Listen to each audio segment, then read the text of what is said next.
So I inspected this Honda Fit, right? Well, I normally don't take any inspection videos. I will explain the reason why I don't, because it is a bit of privacy, and it is basically finding problems on other people's cars. And obviously, as you know, people don't like this, right? That's the reason I don't record any videos. And when you do ask permission, some say no, because then you know the car is not great and there will be loads of issues, and that's typically a problem, you know. That's typically an indication. But however, this gentleman allowed me to record, so there's no huge setup, but just an idea.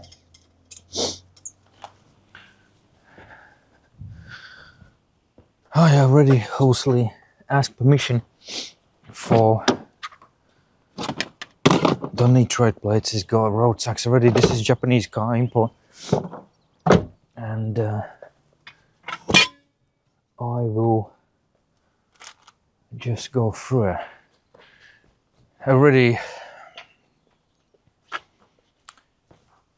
asked and viewed the paperwork, like import certificate, service history. It didn't have service history. It's been serviced. Reason for sale. They just want a bigger, on a smaller car, the wife. So it's been just registered in January, approximately, from top of my head.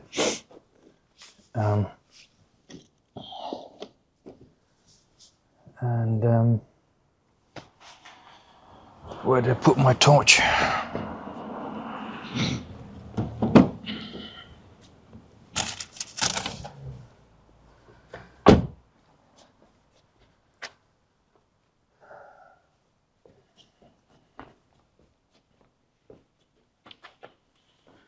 Where did I put my torch? I got my diagnostic scanner already set up, as this is mild hybrid.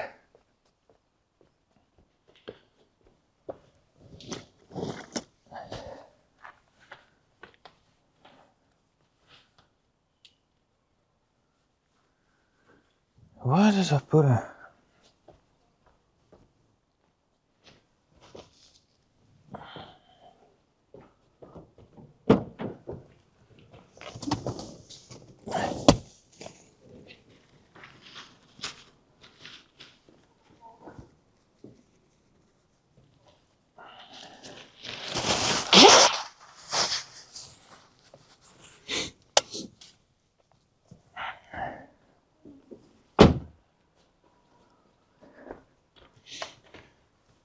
So yeah, finally found my torch.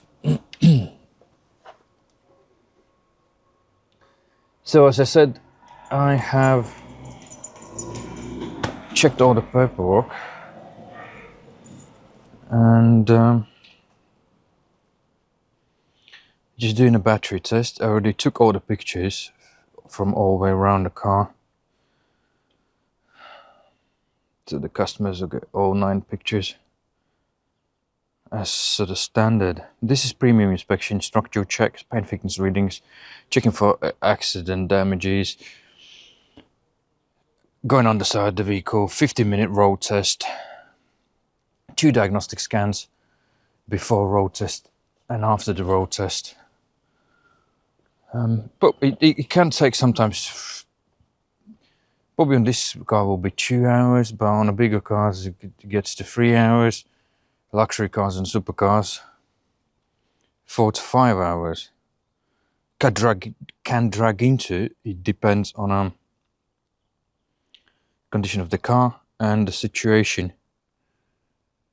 The more the issues are, which can be confusing, and kind of needs slightly a bit more observation, not a proper diagnosis to each fault, right? But just to get an understanding of how big of the problem or precisely how expensive the problem will be, right?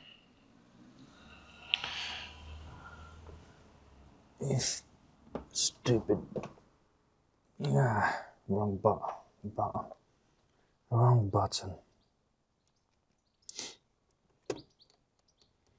I will apologize for sniffing because it's cold outside and you're moving, your nose start leaking.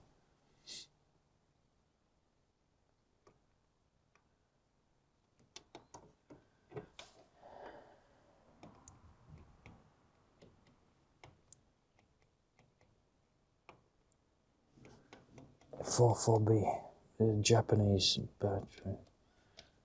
44B 19L.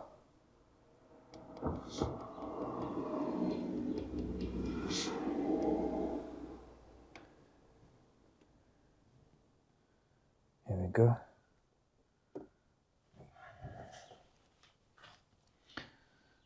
The battery is a bit low,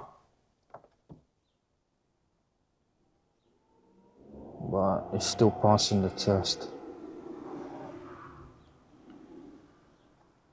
Probably a recommendation would be replace it soon. We'll have a look on a diagnostic scan as this is it's a mild hybrid kind of, but it's like, I think from top of my head it's some sort of 100-volt battery approximately, high voltage in it, but it's a motor assist and it's not a proper hybrid. It still has a starter motor too, unlike proper hybrids, right? Full hybrid or parallel hybrid, whatever people call them. So let me quickly start with basics. Checking the fluids. Well, it's sensibly clean.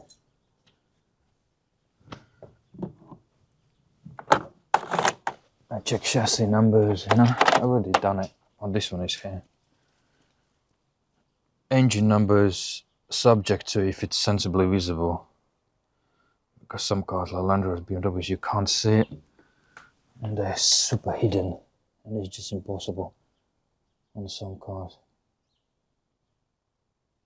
Engine number. And this one is very easy, it's literally right at the top.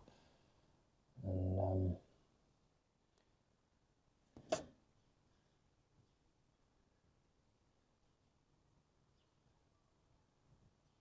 also, as this is Japanese import, they don't register full engine number. It's just the engine type, LDA and MF6. That's not an MF6 is actually, that's not a engine number. That's a gearbox literally number type, right?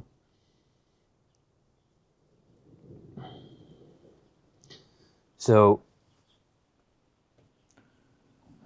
it's obviously most of the Japanese, they're not registered properly, you know. There's most of the data missing on a DVLA sheet, and you will see that on a car history checks, you know. So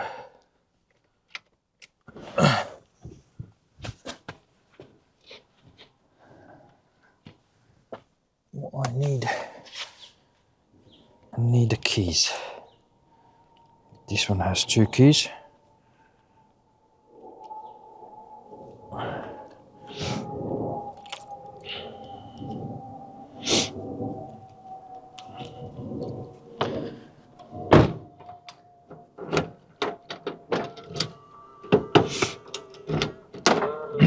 I apologize for sniffing.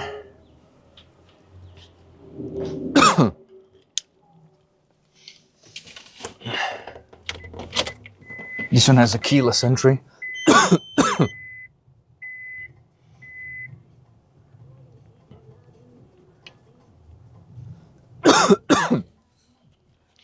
At least on this one, they left it. They haven't done this stupid conversion, you know, where I will show you in a minute. This is what I hate about these Japanese cars. And most people, for some reason, they doing conversion, right? And then you rather just leave it as this one, right? As you can see, it is in kilometers, right? And however, it's got dials in miles, you know, right? So you rather leave it like that, leave the kilometers and let it count kilometers. They're cheap conversions, right? What they do, and I hate it. Obviously, language will always stay like this unless you need a good programmer who can develop and change the language module or something if it's possible. I don't think it will be that easy. They put on a K mark black electrical tape on it, right? And they call it conversion, right? And that's what I hate, right? So let me do a quick walk around for you. You see, it looks visually looks fine, you know. It's 2012, and basically, I would say it's around about grade 4, 4.5. Interior is clean too, you know. As you can see, you know. I mean, it's not clean. Has been registered in UK and used. It needs mini valet, so let's say, right? But visually, it looks very, very presentable.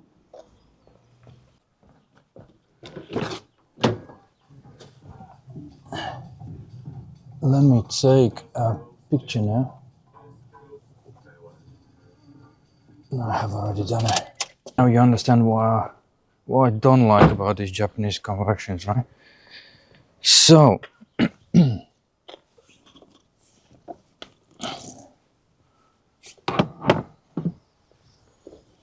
and what else do I need? Gloves.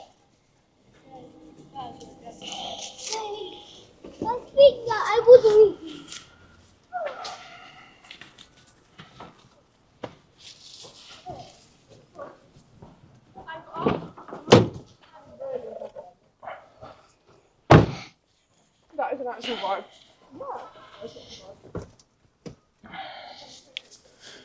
Good shocks, right? But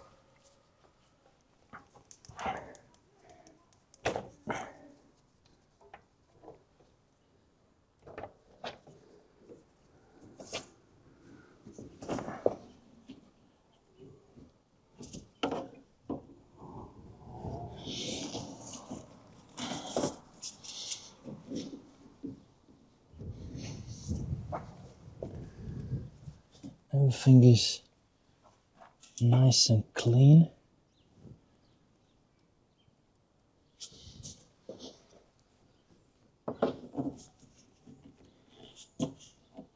Headlights not broken.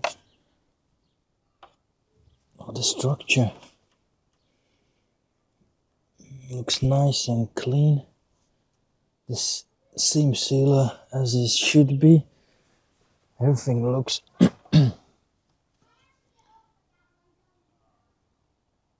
no one has been tampering all this. That's what you want to see.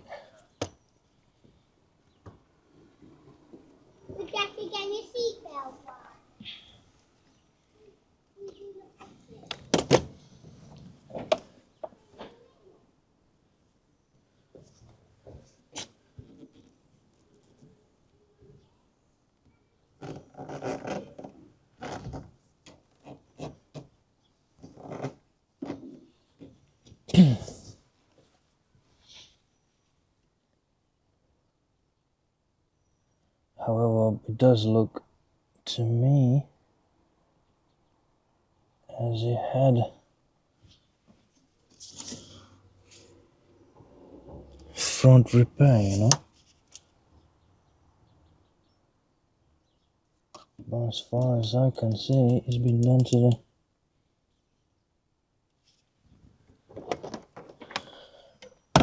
the insurance standard, you know, but it does look like it had repair.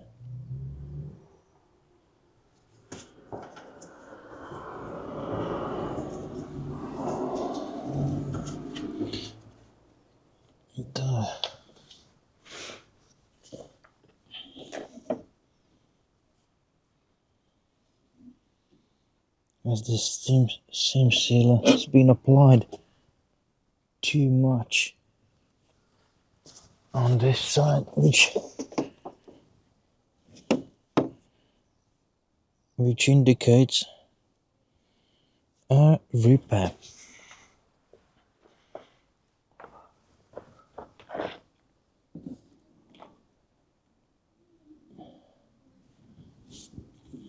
We'll go on the side and have a look, but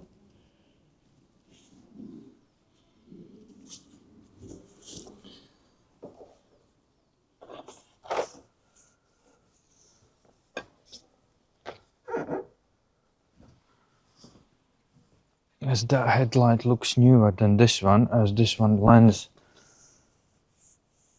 starts to deteriorate.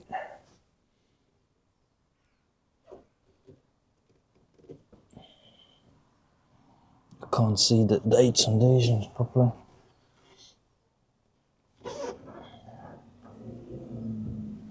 However, let me dig deeper. Let's go now and check with the coolant.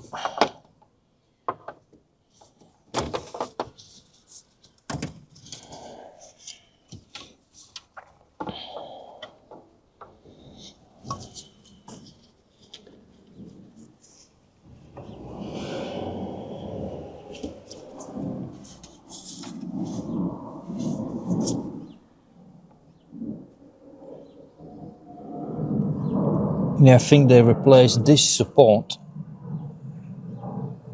Well, I can visually see front support, but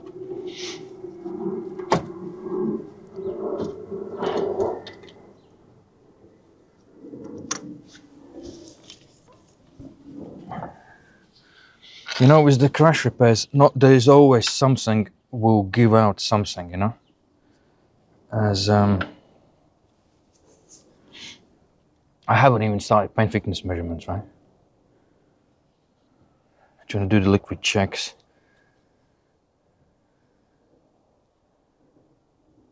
And like I said on a car history check will only show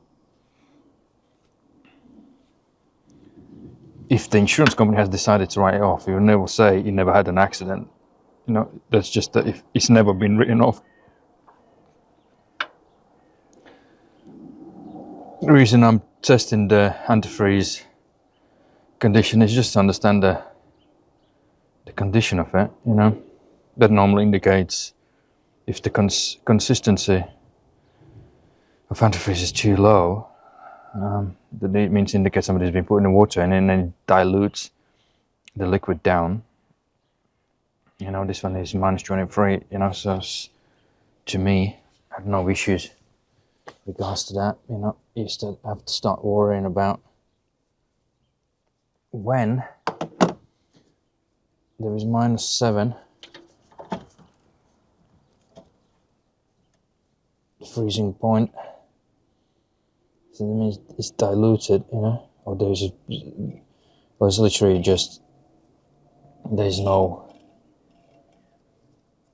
protection from freezing. It means there's pretty much a water in there, right? It's diluted to no protection.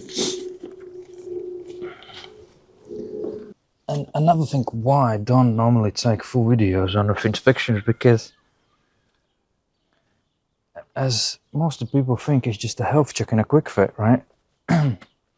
by not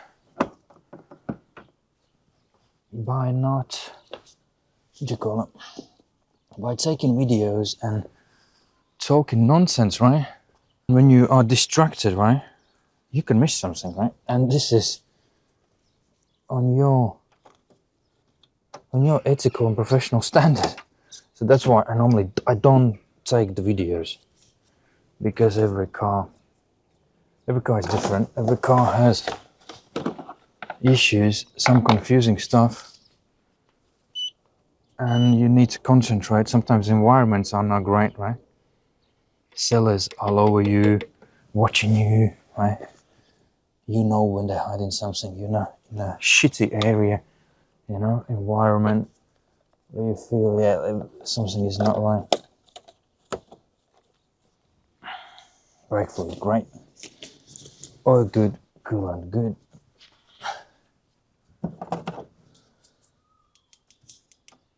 Let me just measure where the just above minimum the coolant level is, and these ones, because they operate on a vacuum, they exchange things, so that when it gets hot, especially when you open, that could slightly go up. And sometimes I had it where there's a head gasket issues. So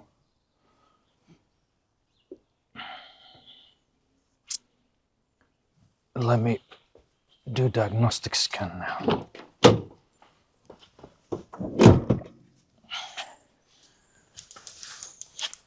What else I do, I will show you. When it comes to structural,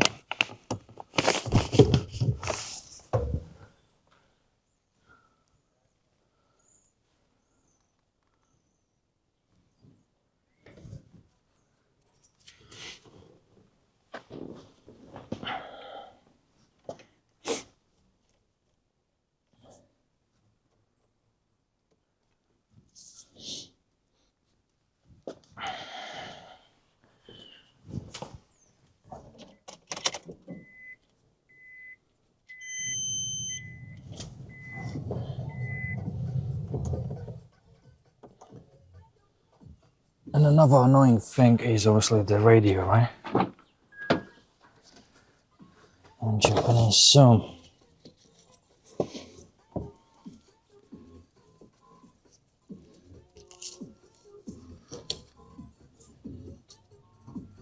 while the diagnostic is booting up, let me show you.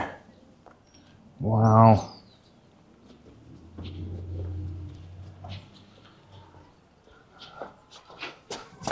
So you can check for them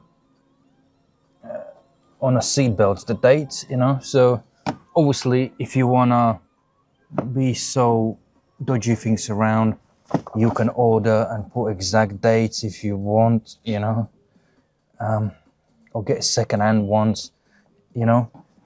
But obviously, you just go. I just check on these ones.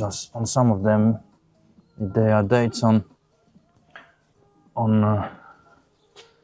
So basically, checking the seatbelt dates, it just gives me an idea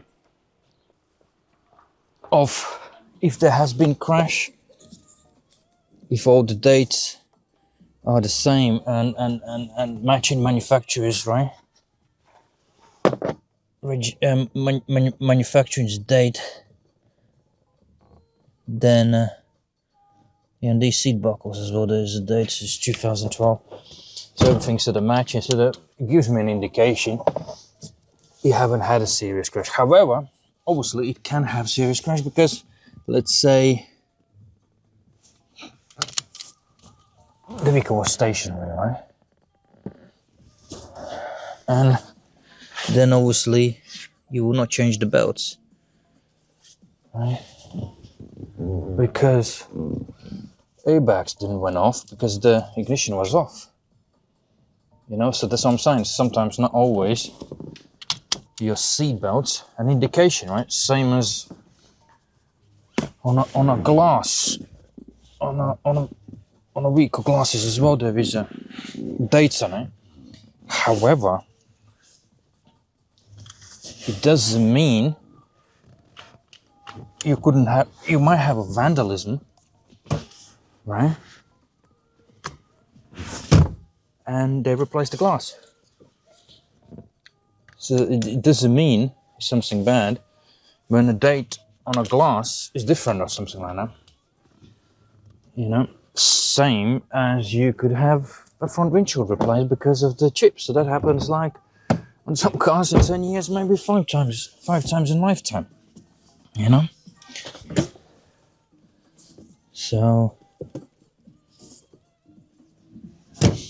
there's nothing you can do, that's life, so it's not always things are bad. So, but you take everything in consideration, right? Like hinges, marks on the bolts, on some hinges you can see also the year on it. Also, this is not forensic, I'm not doing forensic investigation. If I can see dates, it's good. If I can't, good too, you know? So, rear seat belts, all the dates are matching the registration year. And all the months as well are matching. So I am happy. Oh, passenger. Passenger side left.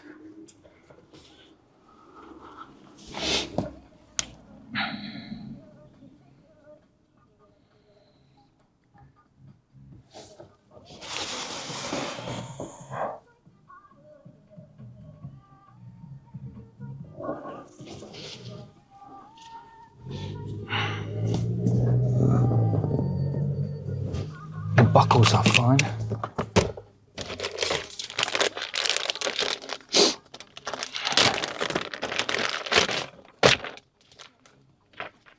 This one is on his manual. Let's see.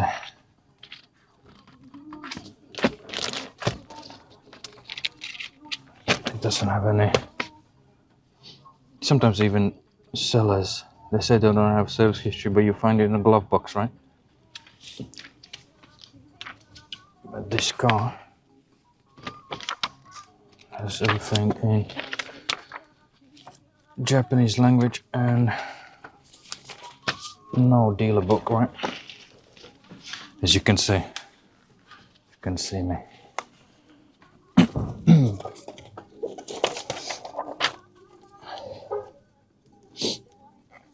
And the system as well. It has Japanese unit both, so it picks up fuel radio, right? I think this has already been replaced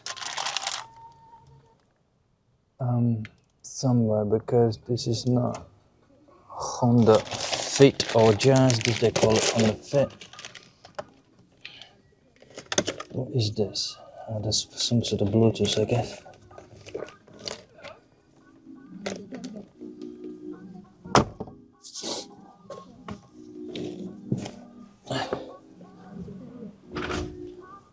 And this has been, I think, fitted in Japan, looking by the radio.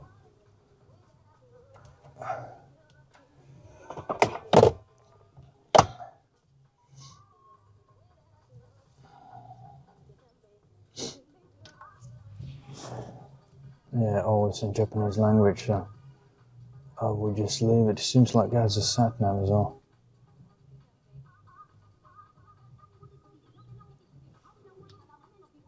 I don't understand anything on the Japanese.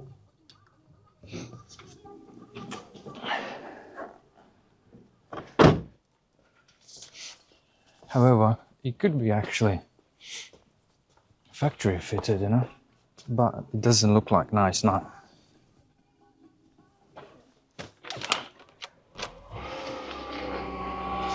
Started nice.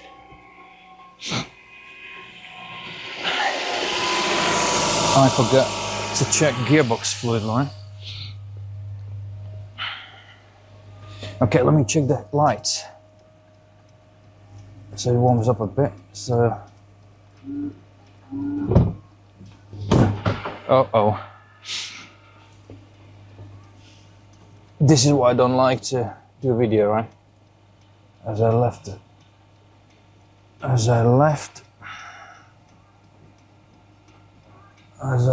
the multimeter on. As you've seen, that's why I don't like it, you know. But exception.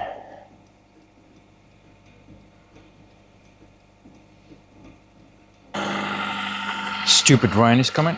That's not good. So let me check the lights.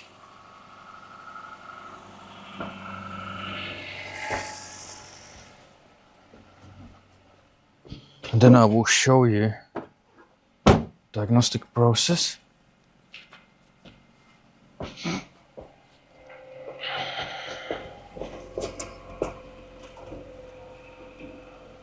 Japanese spec normally is quite high, you know, you got folding mirrors and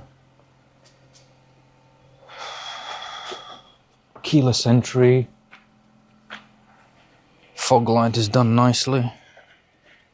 In Japanese there will be no fog light, they don't have this requirement, but it's been fitted. Let me check the mirrors, working fine.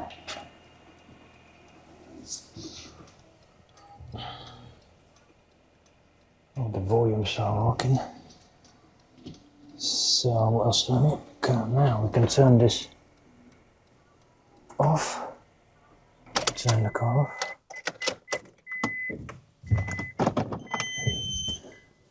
Put it in reverse. We'll check the brake light. So you do all the boring stuff as well, which is sort of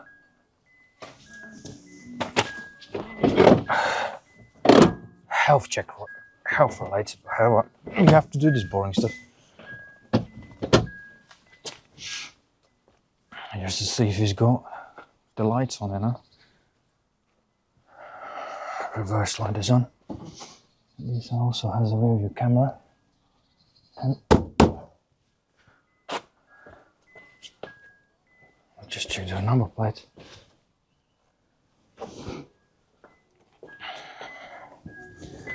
They are working. So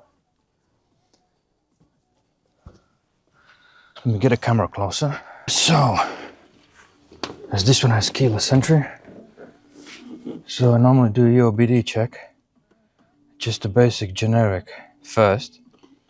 Right, so I'm looking, reason why I do go in a basic first, it gives me gearbox modules and engine modules and airbag modules, and and I can see obviously when the fault's been cleared, yeah? And this one 124 kilometers ago, fault's been cleared for some reason, I don't know. And we will ask the seller. And now we have bloody rain and it ruins the video. So it's true warm up since the fault clearances, right? So I mean, it could be just something honest. It could be no. We'll see what would be the seller's explanation, the reason.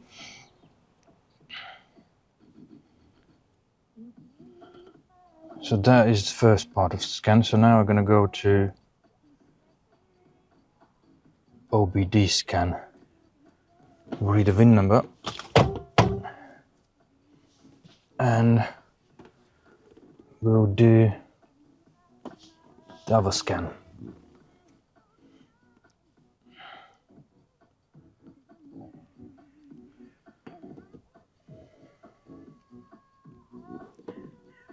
So now we can get this car started.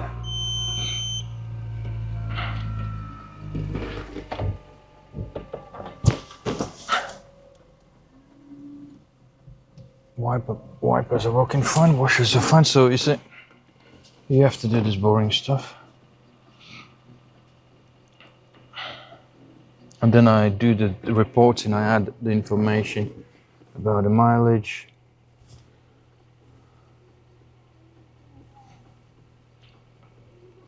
fill in a form. That's another what takes time. So normally you do the inspection, then another hour, half an hour is to do the report. That's why people get in the report in 5 hours. from starting the inspection, so everyone receives notifications when inspector accepts the booking, when VIN numbers are matching the ECU, you know, and the vehicle chassis number, so that's good. So that means no one's been fiddling with the ECU. Sometimes you can have a clone car, but on a clone class you will have some cars you can't see the VIN numbers for all the ECUs, but mostly on the newer cars you can now see all the chassis numbers and all the ECUs, and clone cars will not have same VIN numbers and ECUs, so it's pretty much impossible, you know, once you check that. So I'm running low on this battery, which is annoying. So yeah, so now I do hot function. I'm checking the mileages on some older cars, it won't read it. Then I will have a look on a high voltage battery, what's the health of charge and what is left. The kilometers are sort of matching. However, these older cars, like all Japanese older cars, they're quite simple to go to clock it, right? By looking on a Japanese import certificate, the kilometers are fine. And looking by the condition, the wear and consistency, and the condition is consistent with the reading and the wear on a vehicle, right?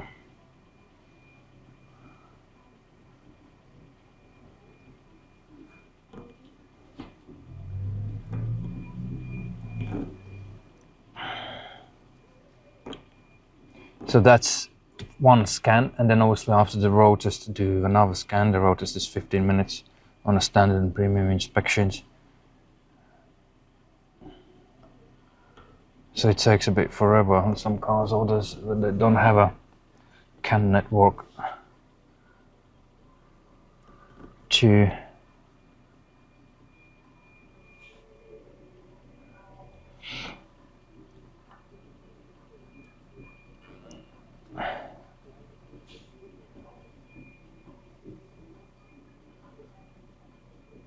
on this one you can have a look. Cell voltages, sensors, the failure is not detected. Failure has not detected, so the battery is fine. On high voltage battery diagnosis, that's always good. Obviously I have had these Honda Jazz, Honda Fits with degraded high voltage battery, you know. But normally when you will drive, you will see it will fluctuate that digital reading there if you pay attention closely. But obviously average consumer will not pick it up, you know.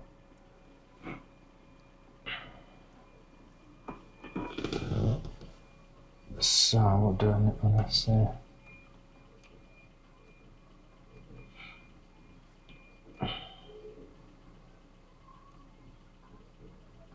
12.9 kilometers in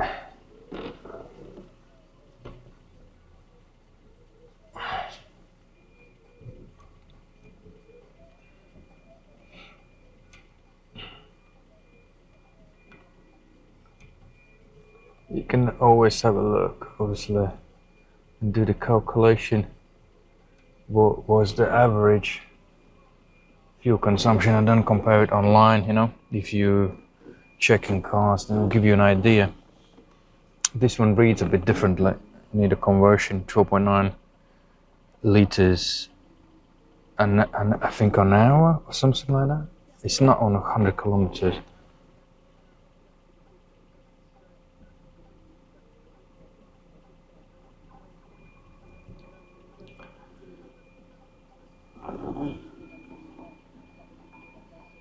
I will try use my phone. The battery is on that camera it looks like it's just dog shit, you know. I need to buy a new one. old technology battery dies.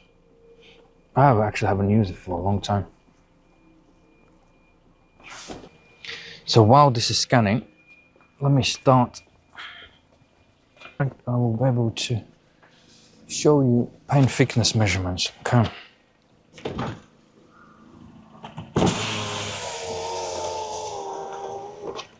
Let me start with that.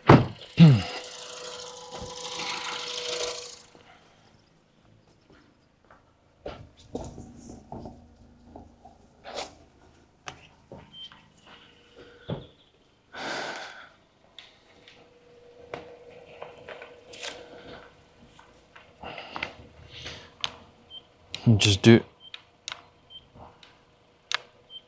a 0 calibration.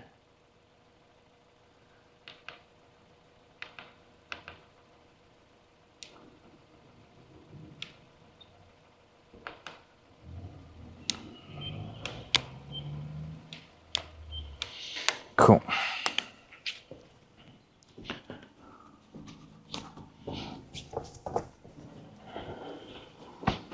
Where's my phone? So my phone will register all the readings on my app. So we have 3 faults now in the body electrical. So just add the car. Let's start. Paint thickness readings, right? I normally start with roof. It gives me the benchmark, right? So it's 120 microns, right? This is what I'm kind of expecting around the vehicle. There could be some deviations. Now every car reads, sometimes some newer cars, the roof is slightly thicker, especially the rear section. Okay, there are some exceptions. I will not go too much in detail. There's so many cars and so many variations, so many paints, so many layers. So the thicknesses varies. But general guideline is between 100 and 150, right?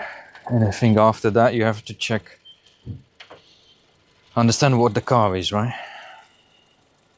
But on these standard paints, water-based paints is 100 and 150 microns. You can see average. So let's start. So the front bonnet is 120 as well.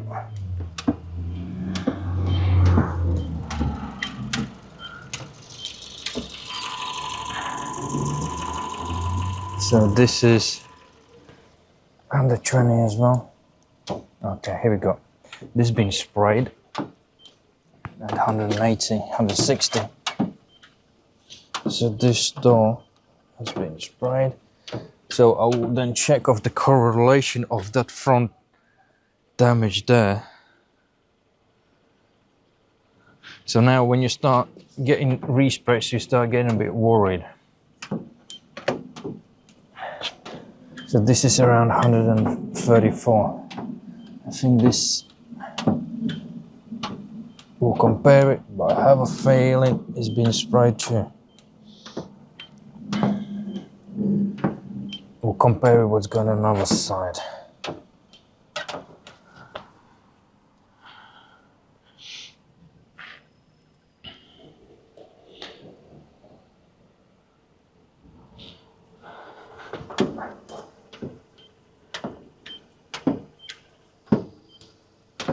We have to consider deviation to the paint thickness gauge, plus minus what, 10 microns. These things are not perfect.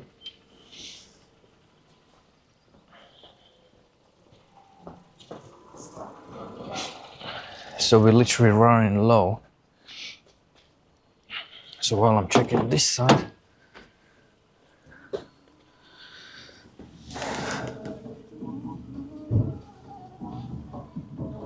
corrosion on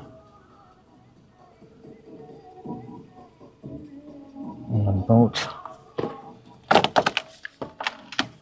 Let's take the weather strap off.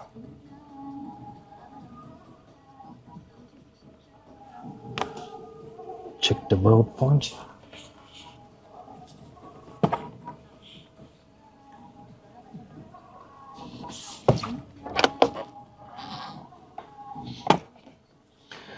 Check then A-pillar readings.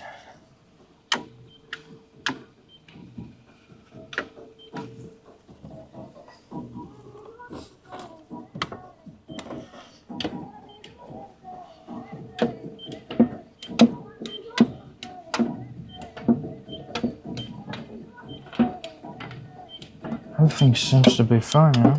80, 90. Nothing serious to me so far.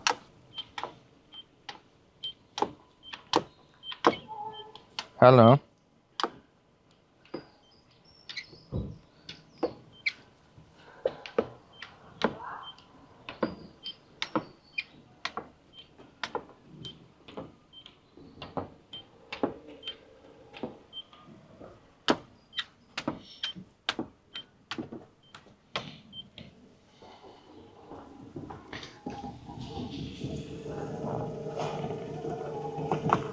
So there's nothing too bad being used there. Yeah, it had a front crash, definitely. And the wing has been, to me, looks like it's been replaced. The job has been done to the, like I said, to me it's insurance standard repair. You know? If you not know, you're not gonna know. You're never gonna know.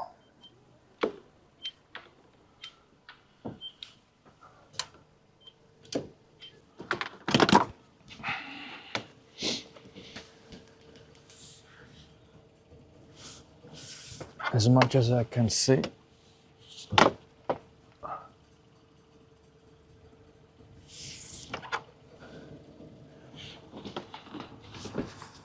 No quarter panel has been replaced, at least up to this point. So far, to me, the accident wasn't serious, right? I think this wing has been replaced.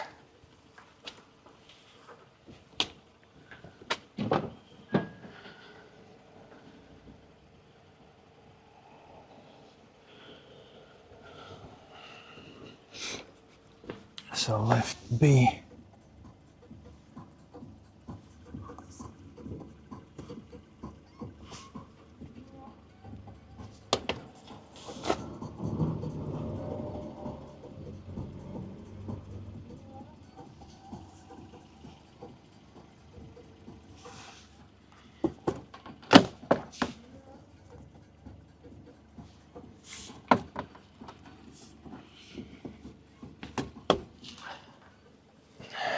When I'm gonna go underside, I will understand what's happening with that. Then I will be able to more judge how significant that accident was.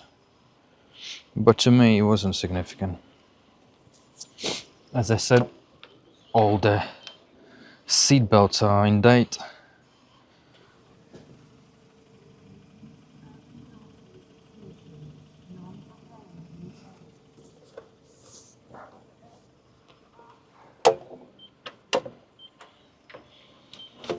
A-B pillar readings as well is in 80 microns, right? 80, 90, this is what you would expect it to be. Also, some people can say,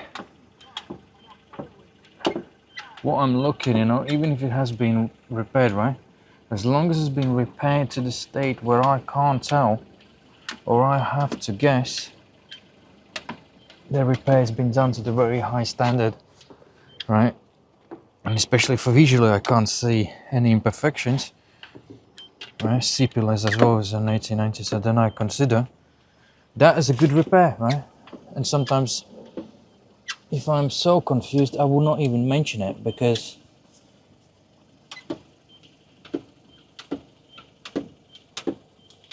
as it's not always important. Because if I can't tell, no one else will, right? Especially like the average mechanics, they don't do this, they don't understand it. So you need to understand crash repairs, understand it, done it yourself, and where to look for, you know. Like on this one, the average person would not tell it's had a crash. Even average person with paint thickness reading, you need to understand. Sometimes it's confusing, you know. If you not train your eye, you know, you will miss things. Or if you're not gonna measure it, you're not gonna understand it. You'll just confuse yourself and sell the seller incorrect information, you know.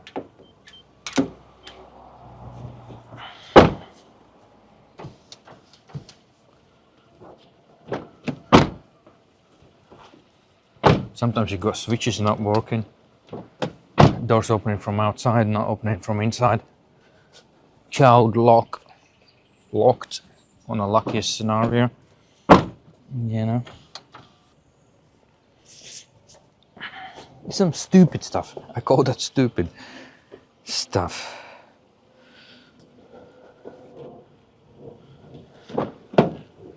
Forgot to take steeple readings. You see, this is what happens when you talk.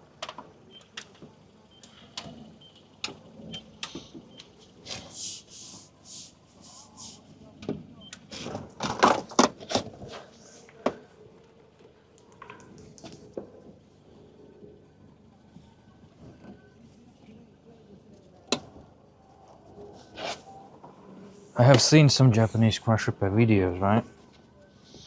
And to me, what I have seen, even insurance standard repairs, you can see where the repairs has been. Their repair standard is not great. Obviously, most of the repair standards are not great, to be honest. What I'm looking for.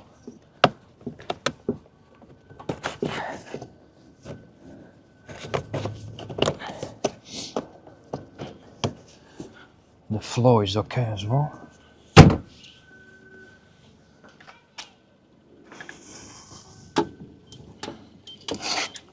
When you know normally where they can cut, you know, so you know where normally cuts can be. So you look for those areas, you know. Okay, let's get to the rear fender.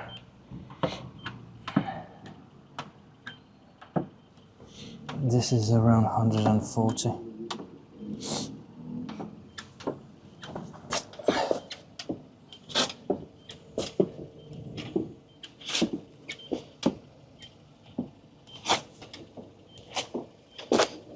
Let's check the seal. It's all good, 100.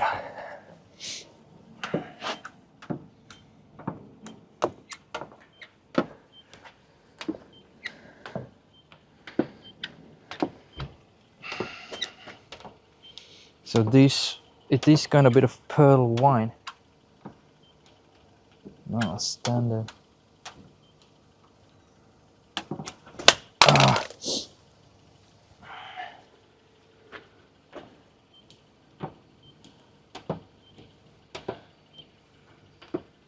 That's not good.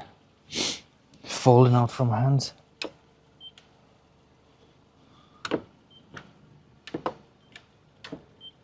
These areas are okay as well.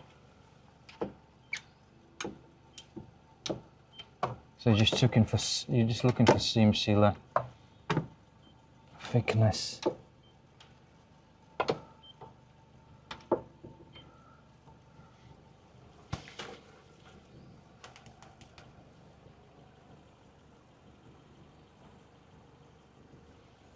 Compare other sides and spot weld sections. If they are same length between. Go.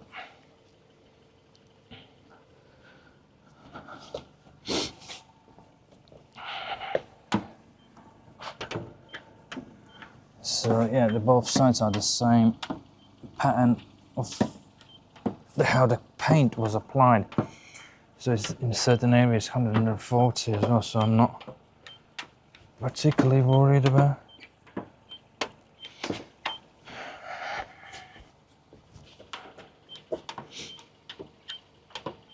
Yeah, this thickness here can get up to 140 in this section. Some areas 150, so taking deviation of the gauge, I would say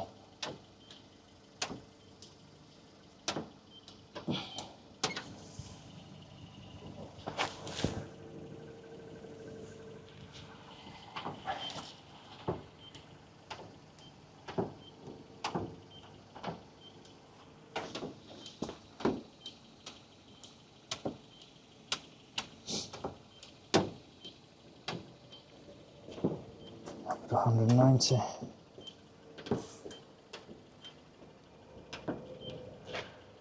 This 130. Let's check this door. 130 as well. So it's got the same spray pattern, so I would say that's not being sprayed. That door and that quarter panel as well, not being sprayed.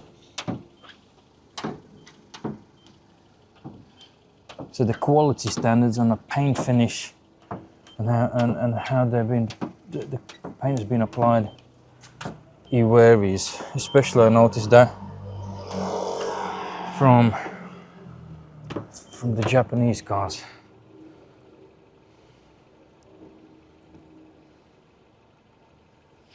So let me apply this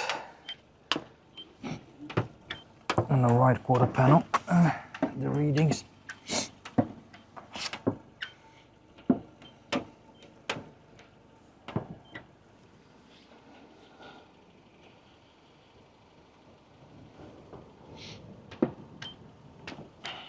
That's 110, 100.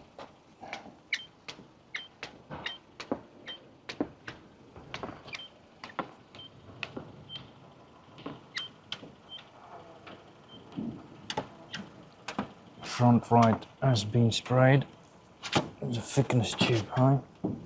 So it confirms my suspicion as the front had a repair and they replaced the brackets on the front, you know. That confirms that, but however, what I can see, the way the repair has been done, it's been done to the good standard and insurance standard repair, and I don't have so far any significant concerns. But you never know until I go on the sign. You know, this is what you get. Great car, you see it, you never know. And then once you get the information about everything, you can make a decision. Do you want it or do you don't want it? It's safe or not safe. It's totally down to you. But it leaves you with the choice if the inspection's been done right and you have paid for the right inspection. You know? Most of the options what you can see in the market, they premium service is our standard level service from CarExamer, right? Because you can't check the car in 1 hour. Most of them, when you're paying for 1 hour inspection, you can't check it. You can, you just miss loads of stuff, and you're not gonna get as a customer required information. You know, you will be just a part of it, and because you look in the cheapest deal like everyone else does, and you get the cheapest shit. You know. So now, that's 120, this has not been touched as well. Let me get some panels out now. So while I'm checking what's going on in the boot,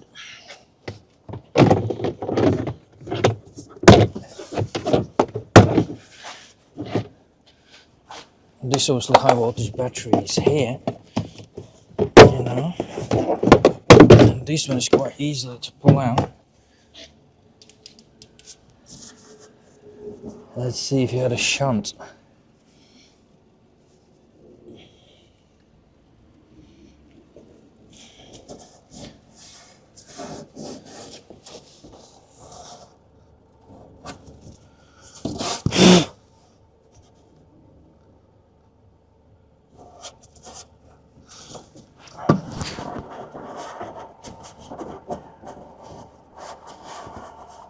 understand it. There's a crimped area. Because these stupid Japanese, right? Japanese cars, they don't have they don't have bloody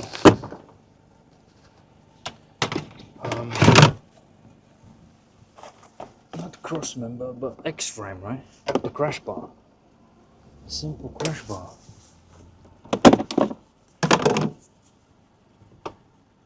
All these sections.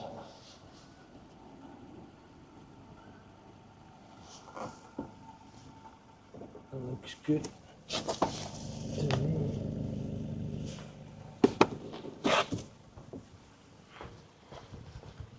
That looks good to me.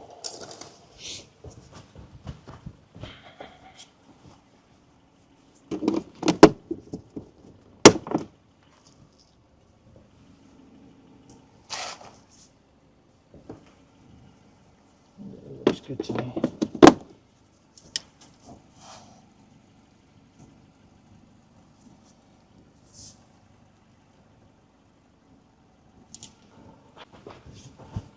You see, they normally don't have a crash bar, so when somebody crashes, it damages this section here, right?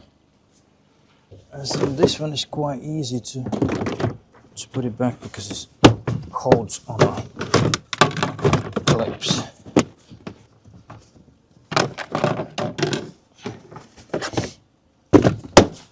Everything clips back nicely.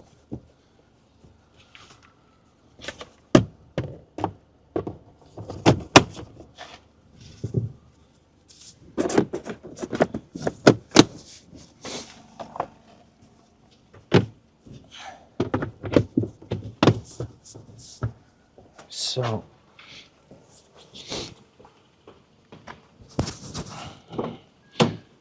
let's go further. Now,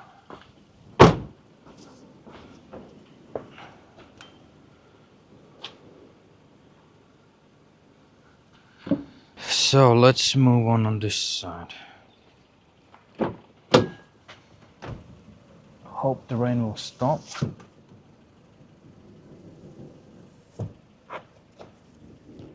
Let me save the photos. Save as PDF.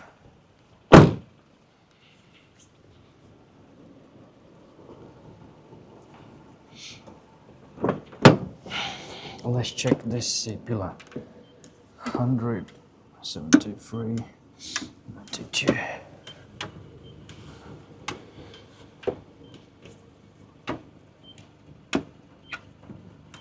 So once all these ground checks been done, so you leave the car running, right? So while I'm measuring everything, the car is running about 40 minutes, an hour. Seal is fine. When you get confused, you know, you always just check the door readings, you know, that will give you an idea of what should be C-pillar readings, you know. It will be not too far away from what you should be expecting on all pillars, right?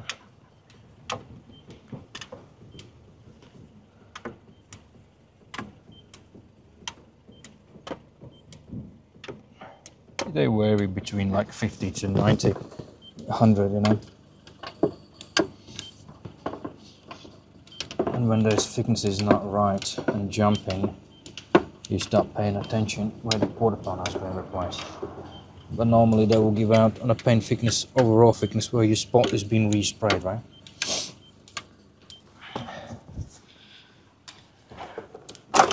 So this one is easy to see. And these are spot welds, everything is fine as well. There's no evidence of the, as here obviously you got final finish coat, and here inside always is just a fine a very fine coat on it, like a prime coat on it. Spot welds are fine. Everything, no evidence of messing about.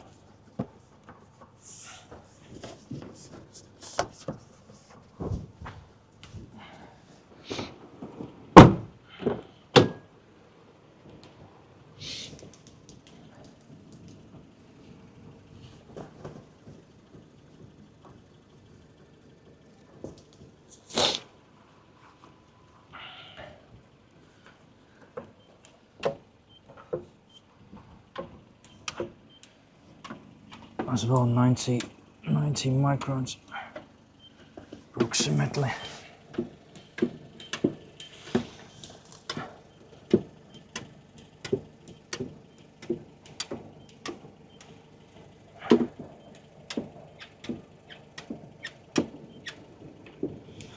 So when you analyze the car like that, you know what you're doing, you can pick up a lot of stuff, especially the bad workmanship, right?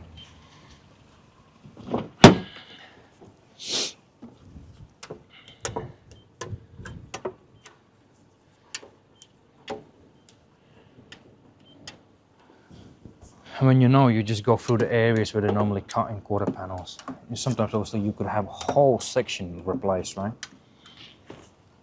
Like this whole section replaced.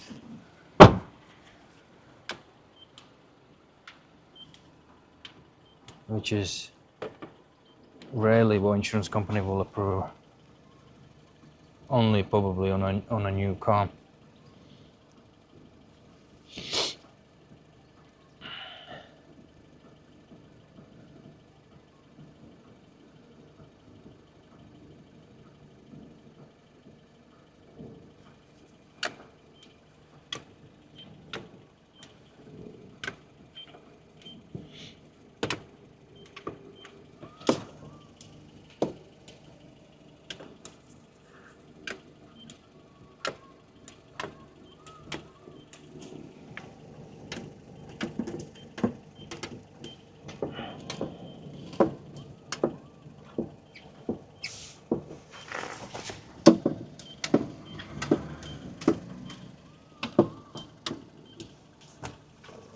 Let's take this strap off.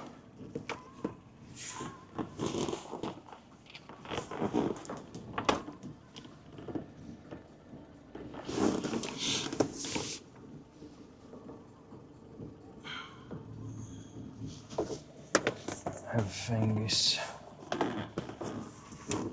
clean.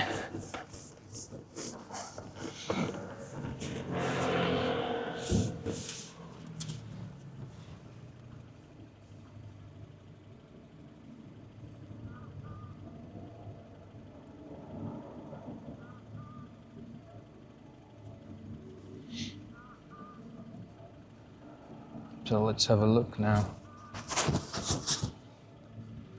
What are the faults, right?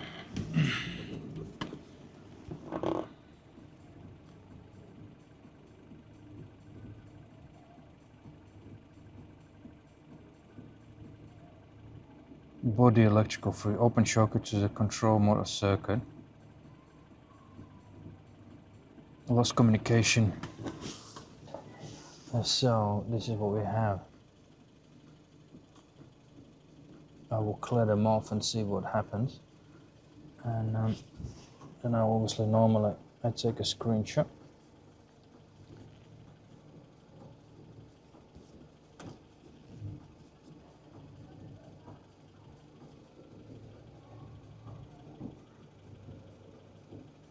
Take a screenshot.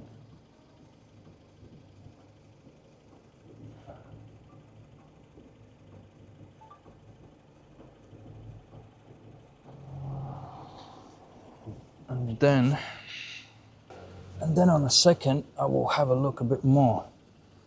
What it is at the moment, immobilize lost communication with gauge control. AT message.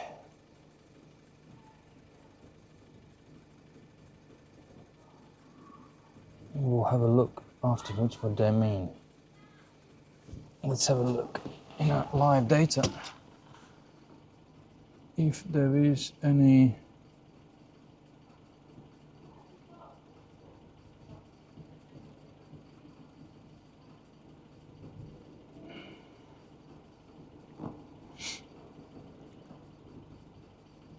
let's go CAN network.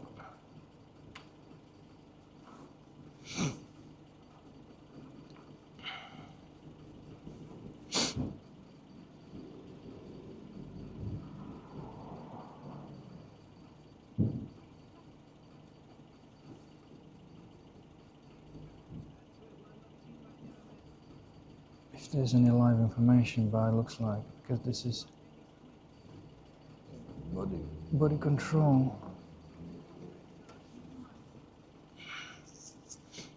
I don't think I'm gonna get what I want to see in a live data freeze frame. Not on this car.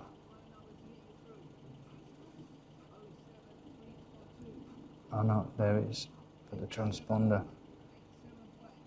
Yeah, they're all in a body control. There's no freeze frame, but I have details what it could be.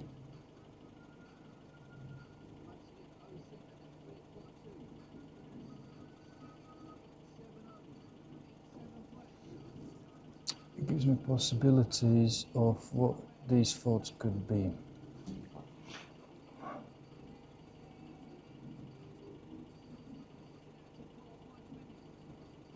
That's in the climate controls model. Line open.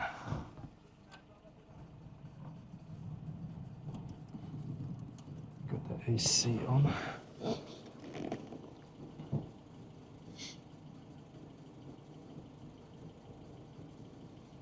Okay.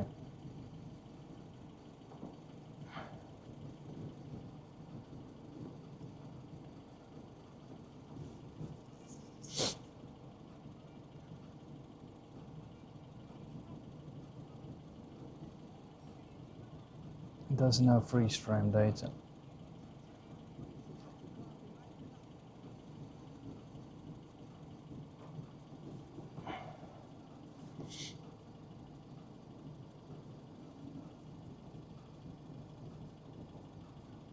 Now the sun is out, the rain stopped, the weird weather.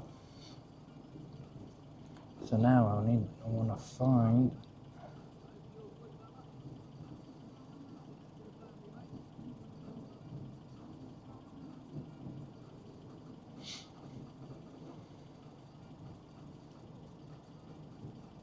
EMI system powertrain.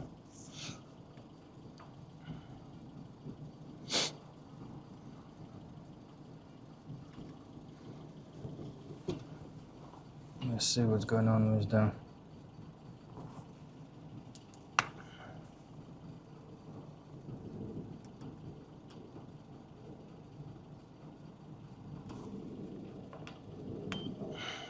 battery. Then I need to complete these doors off. Come on. Engine coolant temperature good.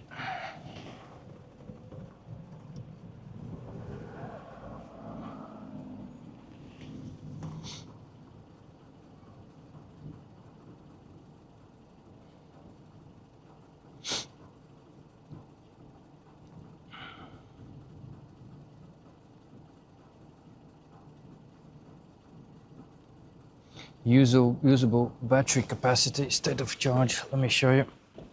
So I'm in IMA module, so high voltage system. As you can see, state of charge is 60%. That's what normally be around like. And IMA battery, high voltage battery, 75% usable capacity. So that's still fine. General wear and tear.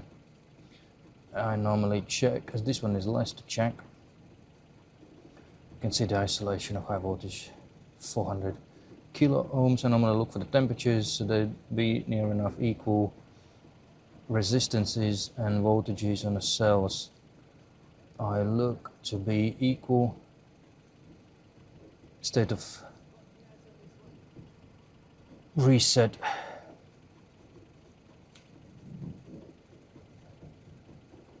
There's no details. DC. So voltages. So look for the, as you can see, I'm a high voltage battery module. So look, so they are equal, right?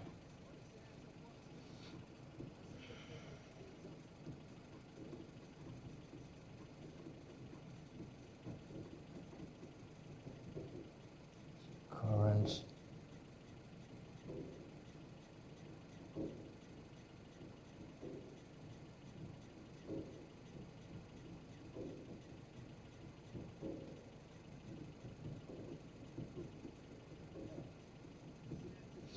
These sensors, for some reason, are reading -1. That does make sense.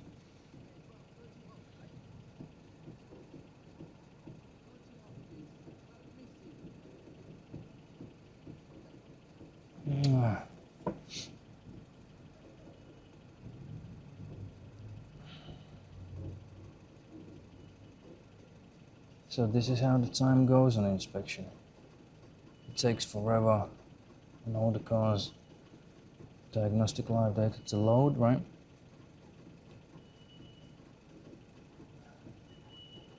Fuel and everything else is okay.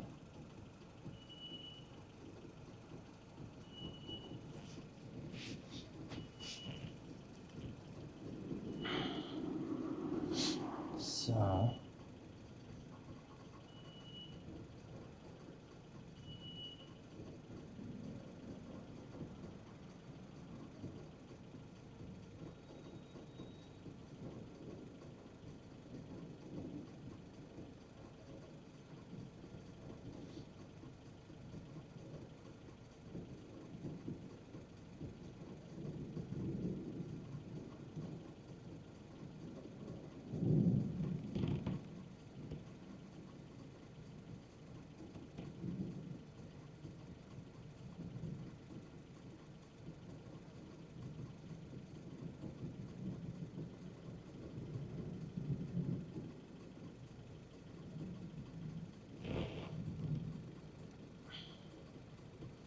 total voltage is look 111, as I said, roughly around 100, 111.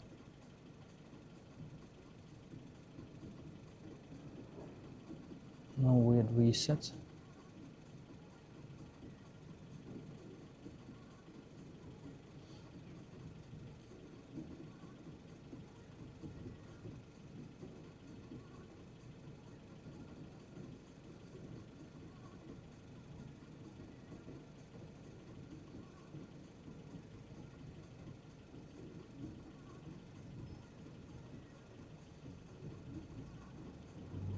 Temperatures are good too. So far I'm okay with that, we'll see. So now I have saved these faults and I will clear existing faults. Okay, there's nothing in there. That's good. Now I can exit this section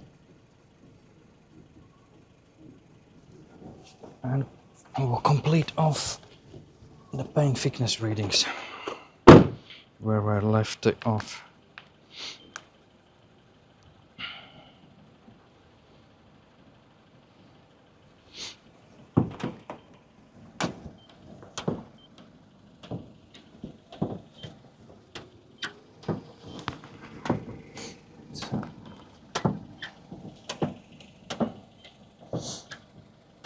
The roof was 120, bonnet 100, no, bonnet as well 120. So normally these doors are a bit higher, 130, 120. Considering this paint, everything is, there is a bit deviation.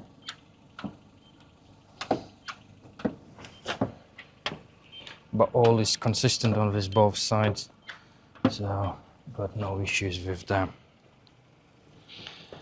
And this front bonnet, as I did the correspondence check, it's 190, so this has been resprayed. I can see it from inside, so they're both been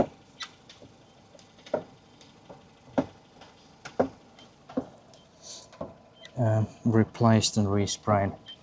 That side is near to the factory respray standard.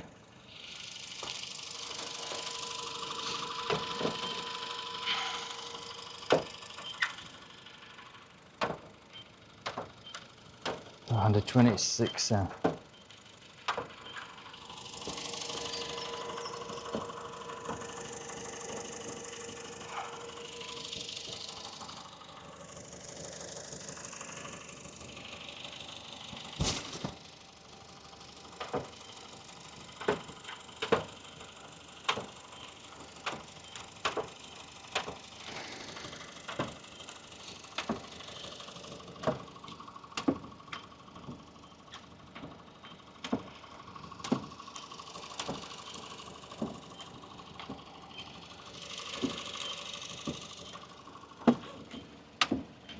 So this is respray. That's near enough to the original thickness.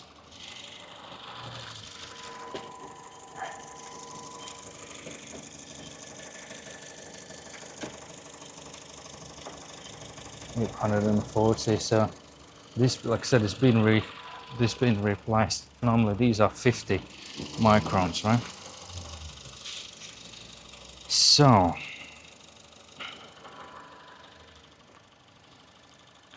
let me save the data. Left front door.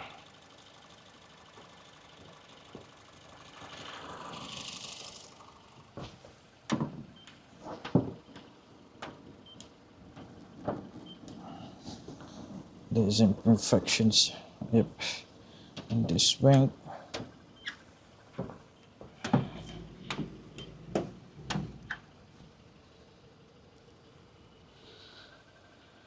So the repair has been done as much as possible to the high standard.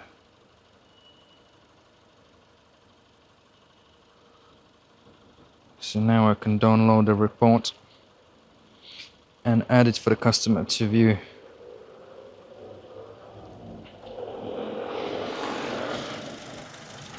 Let me show you how it looks.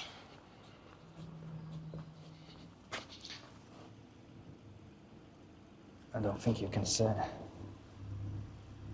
You can see it. Approximately, right?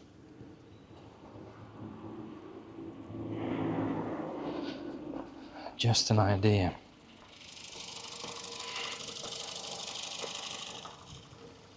So I will put this one on for a second.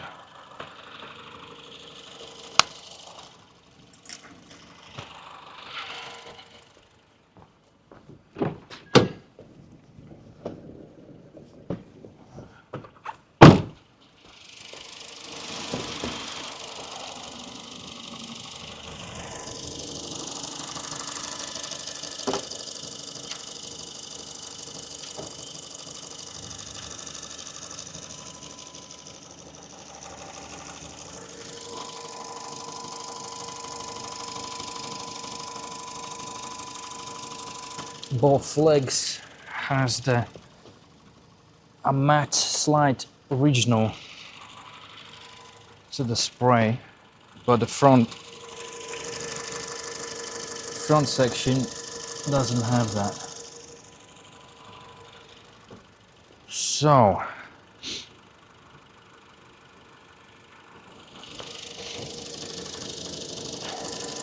what's going on with the cooling system?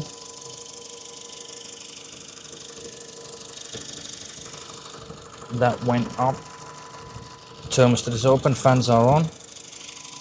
That's good. So this is what happens when you leave it running. So this is gonna be nice and hot, fully ready for me for the road test, right? Let me check now. Gearbox oil.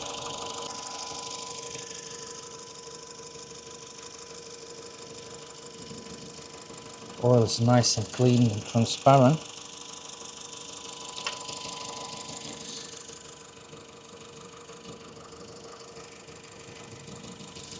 Exactly what I want it to be.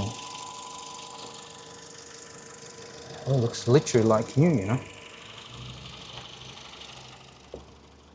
So now another thing on Japanese cars, right? Even the tires, as obviously they will be same standard, they might not have a stupid European Mark E rating, which requires to be sort of safe to use in the UK. Pads are completely worn.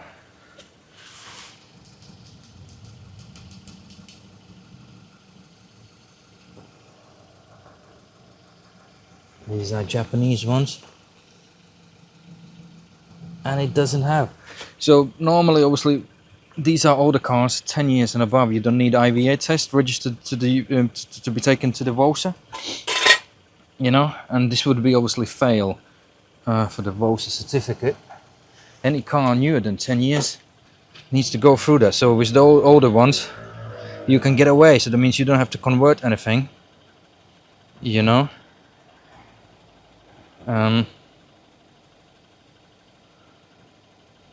You don't have to convert anything to be road legal, and until your police stops it and issues that certificate, which you're not allowed to move the vehicle, use it on the public roads, right? I forgot the number of that.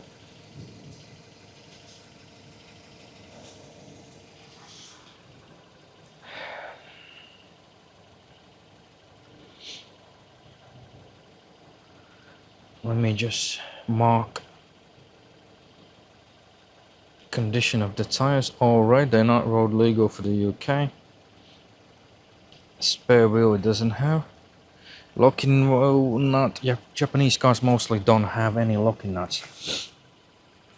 However, the tire is 6mm. This is obviously branded tire Dunlop, right? But obviously it doesn't have, because it doesn't. Obviously, most of the Japanese tires are made in Japan, right? I mean, I'm sorry, China. Obviously, this is made in Japan, but obviously they make it for their own market. It makes it cheaper because you have to pay to have the C mark, right? Safety mark on it. Also, the tire is the same tire, you know, Dunlop, as it would be in EU or anywhere else. I can't remember what Dunlop was. I think Dunlop was a Japanese manufacturer. I can't remember. Bridgestone is.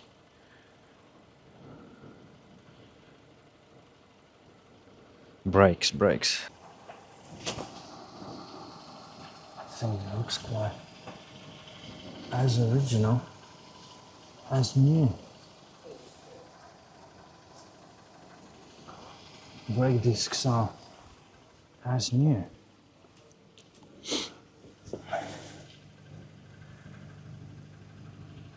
Everything here looks as original. The spray inside in the wheel arch area, you know.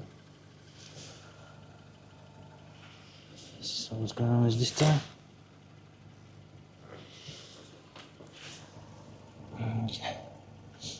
Again, doesn't have E-marking, so it needs basically new tires.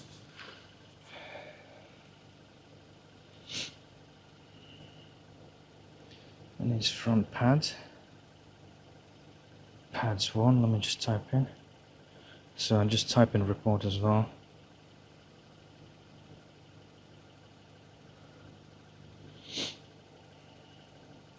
These are drum brakes. So let me take pictures of alloys. There's some other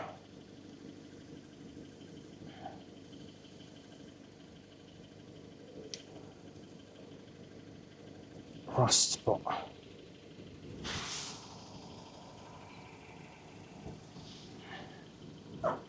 Some light scratches, age-related marks,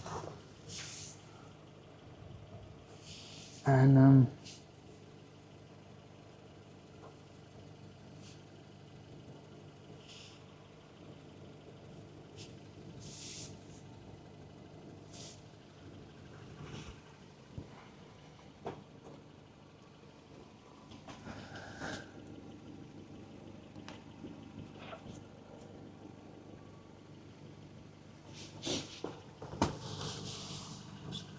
just to pick up if there is any imperfection. Sometimes you can get to the manufacturer thickness, right?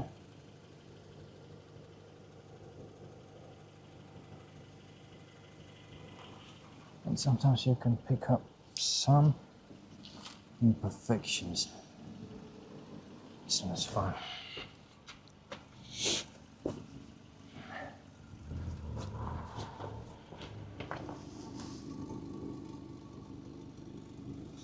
This is not. This is little scrapes, chip again. In line with age and mileage, nothing to worry about. This tyre, this wheel arch, also is fine. All tyres are 6mm.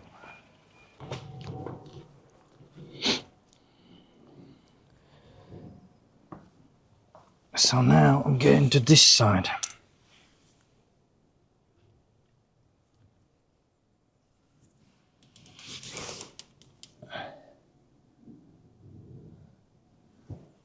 This side is more, the left side is more worn than the right side.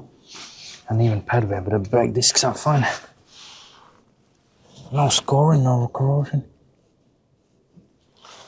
Old Dunlops, but no E markings.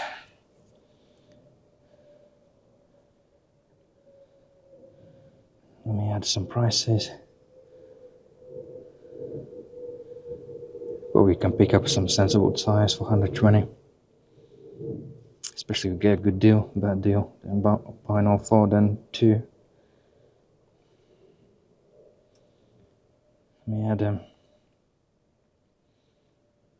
good area pictures for the report.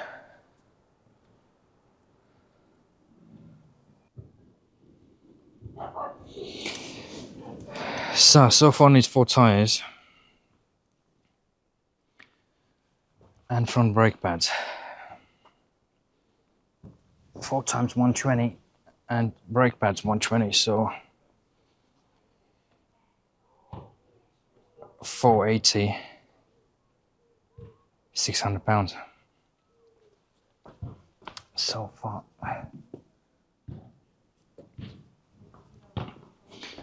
Now it's time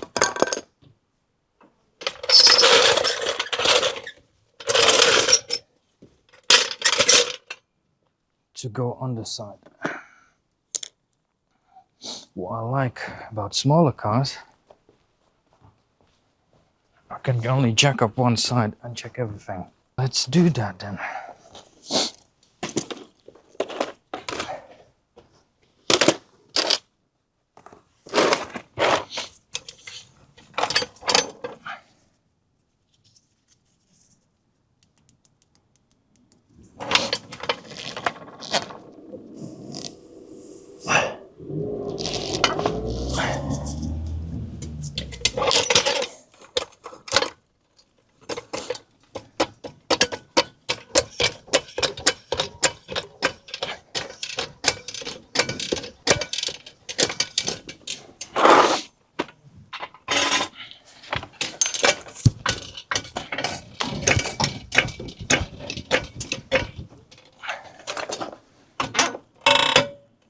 Let's do that. So I have my patent pending technology, right? How to check suspension. Everything is like on a new car. This to me is like a visually. Here's some imperfections.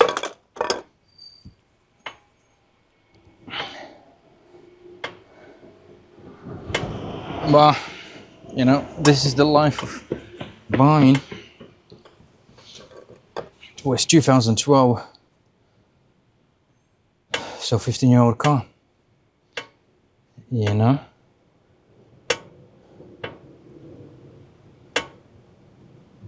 Now 13-year-old car. So we'll check the ball joints.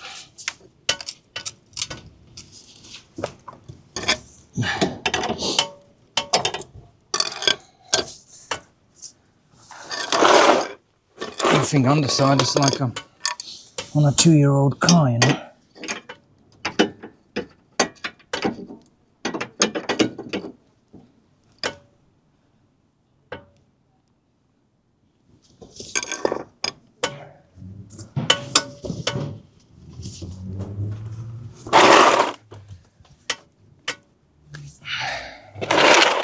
Perfect. So now get off the ground rear section.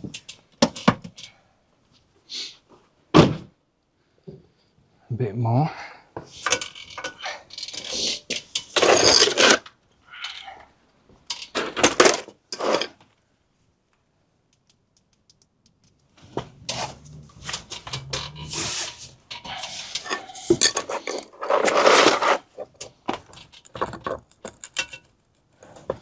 And you lift it up with the jack this way.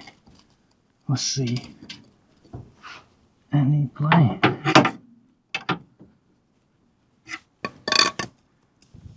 Everything is. It's a shock absorber pliers.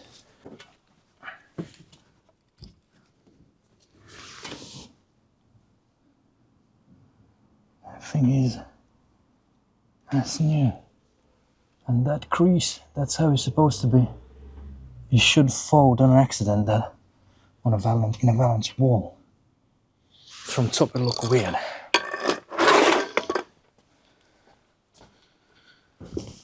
So let me take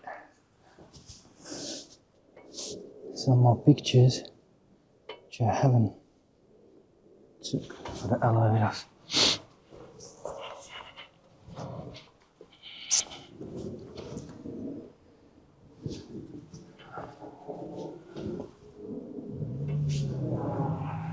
Hope it makes sense what I'm doing here.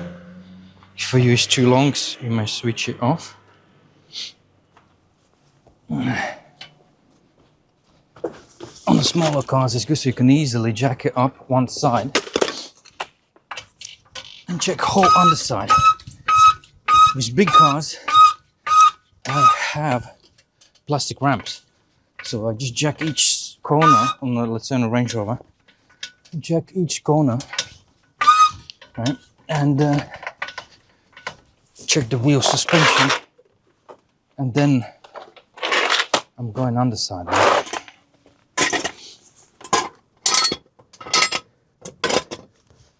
There's these ones are things less painful. Rest it on a jack stand, on an axle stand.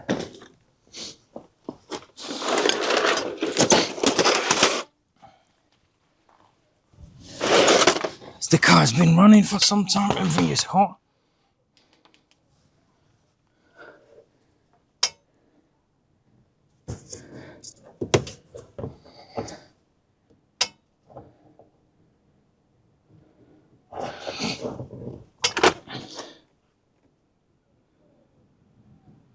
So my leg, quite a bit of corrosion develops. I think that would be to do with welding it.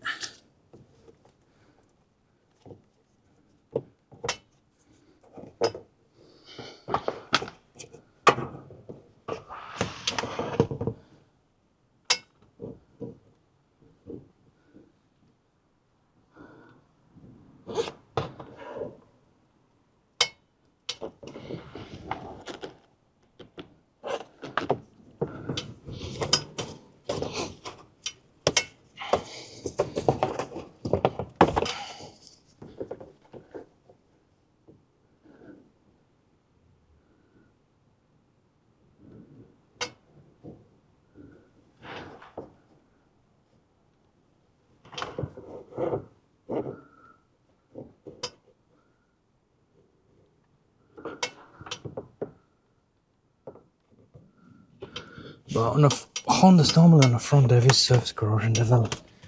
It's a very annoying thing.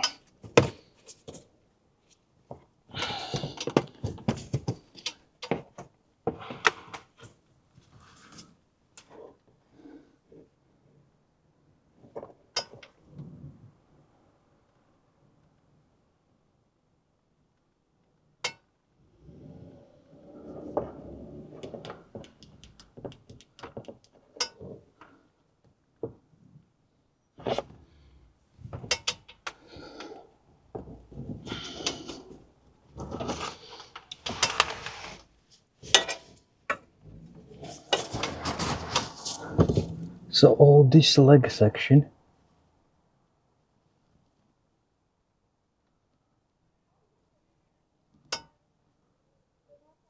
everything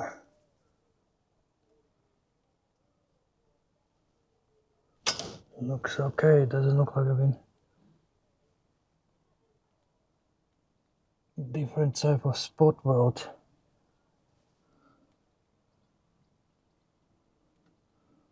where they have replaced with a section in the areas.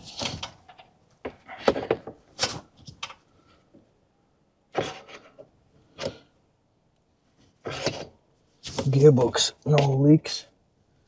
Excellent. Okay, let's have a look what's going on this side.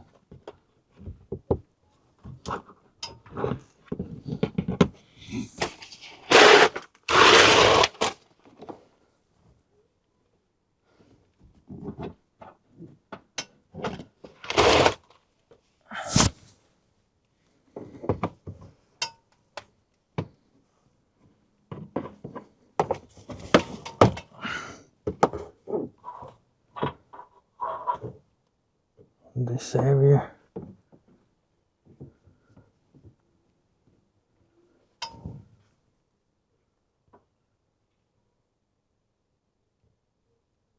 Same corrosion. Not as much.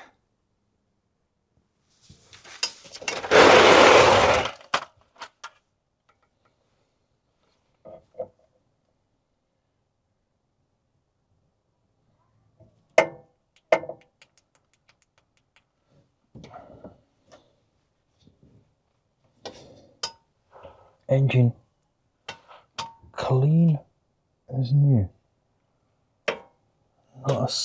Not a single drip Honda, you know. This chassis is like on spot weld. Everything looks, both sides look the same. Spot welds, seam seals.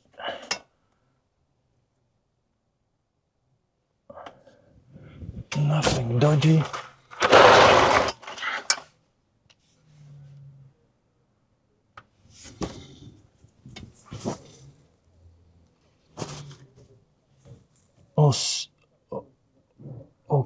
Corrosion protection seal equal on both sides, so I'm happy about that.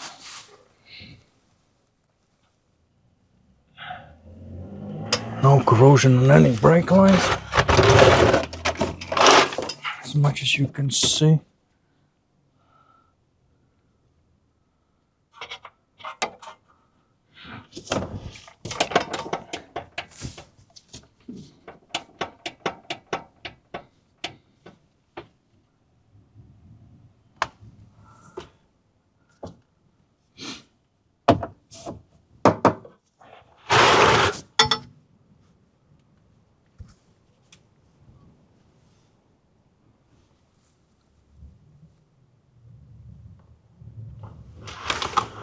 All the seal areas nice and neat, and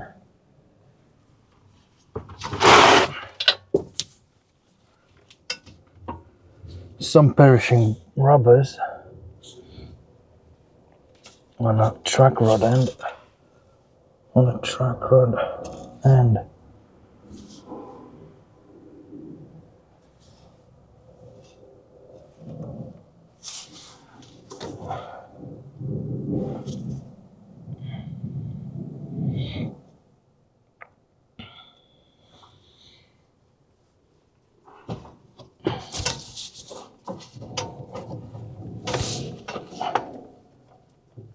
mobile link will be fine.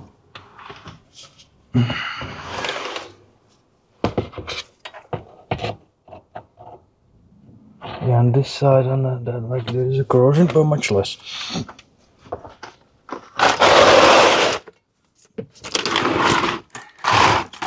So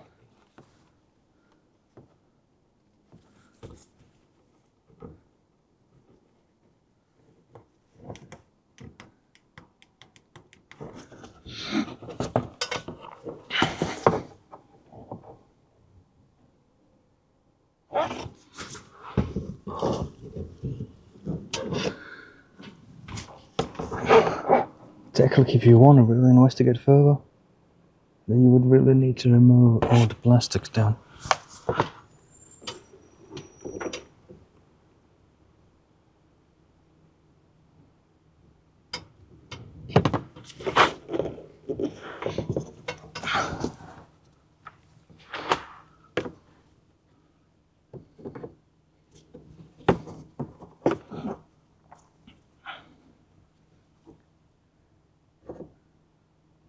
Yeah, to me they look replaced already at the bracket at the front. Part of it, I think.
Oh, yeah, got nothing to worry about. So they replaced the front radiator brackets.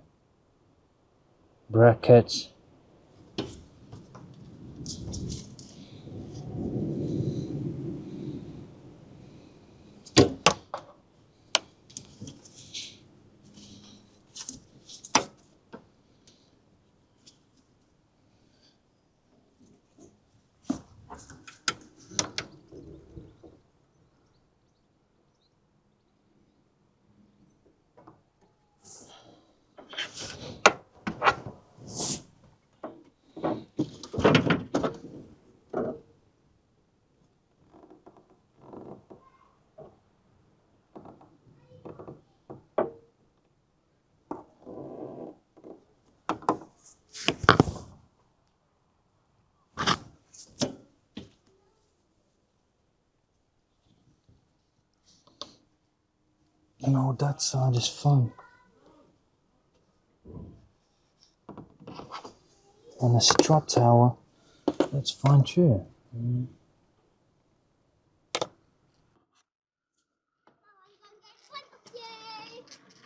you just wait for that tree again, please?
So, he had the repair, it's been done to the good standard, and I have no problems with that. So,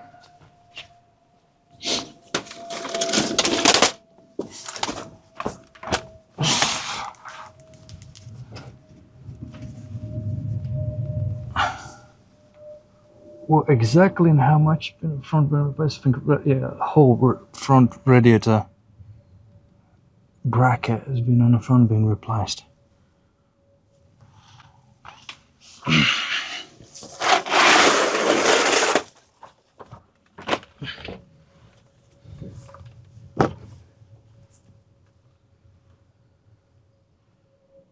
I think there must be a foam in it and it's missing from here.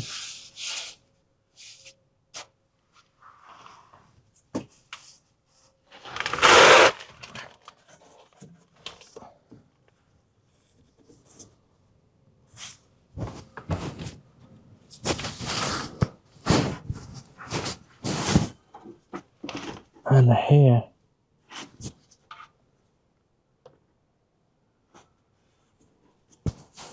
we had some shunt in it. Here's a slight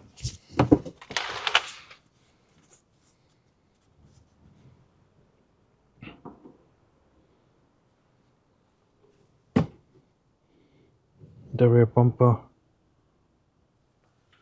I think has been replaced at some point. Yeah, and there is a crack as well. So somebody's been playing about. He had some shunt here. Because on this section is quite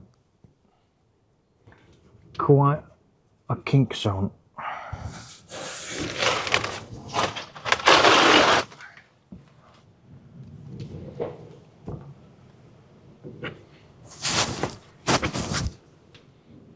And this is all because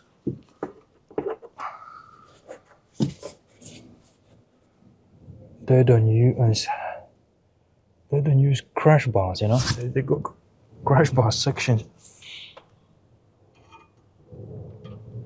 on each leg, but crash bar doesn't go around it. This is stupid, you know.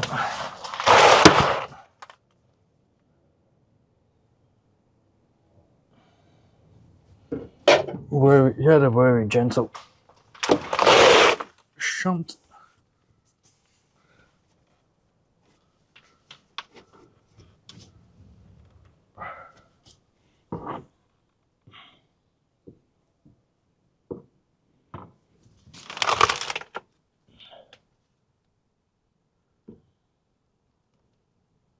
The bumper repaired in a few areas. Repaired here as well.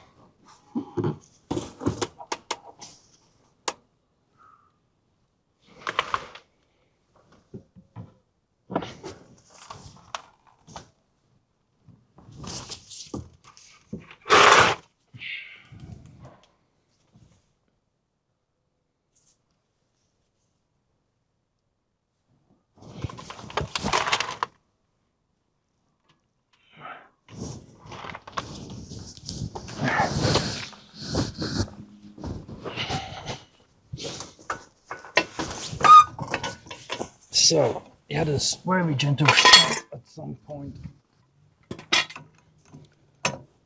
in the rear section, very gentle, which I have no particular concern.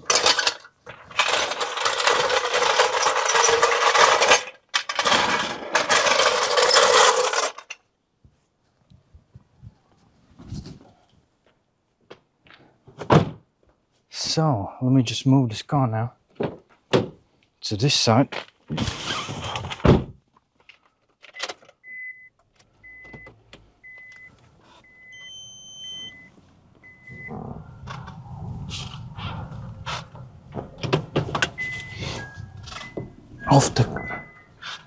So, he's off the curb.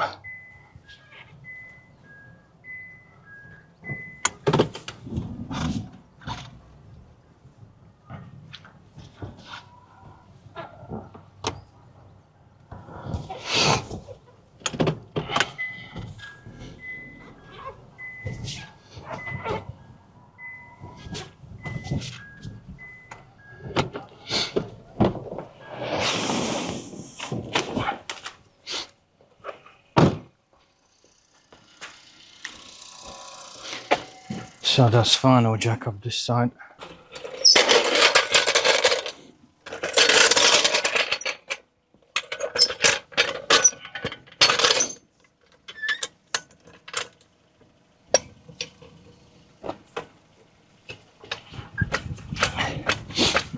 So this side just left. And that's pretty much then done. Road test.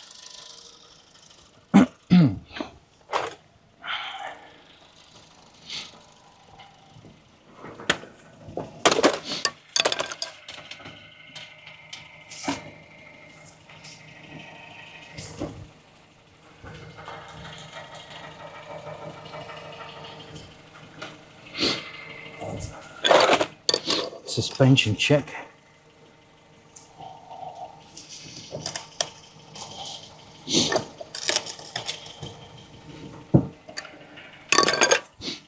Slightly perishing, very gently. Lower arm, rear bushes.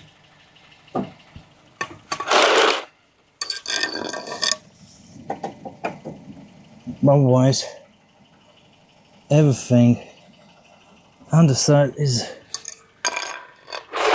excellent for the age.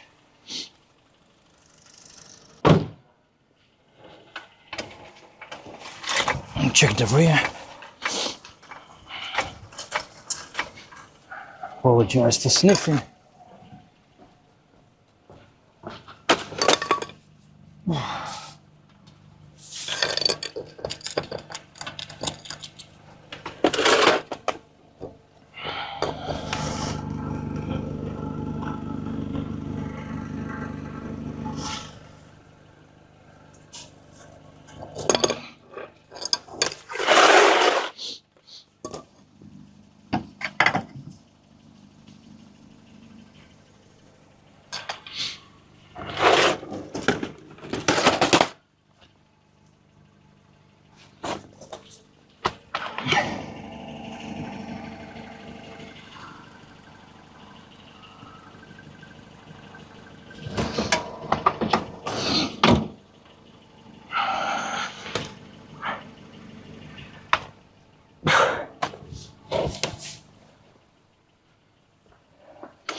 Just for the reference, just gonna show you the underside.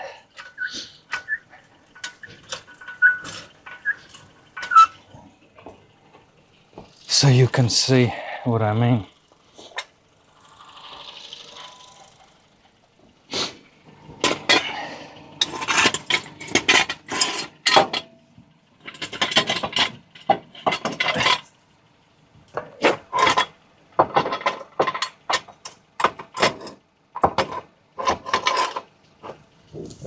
We'll leave that for just for the curiosity. So as you can see,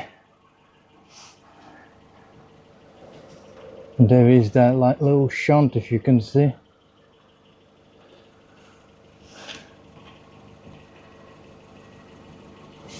See? Everything is as new as it could be for a 13-year-old car, right?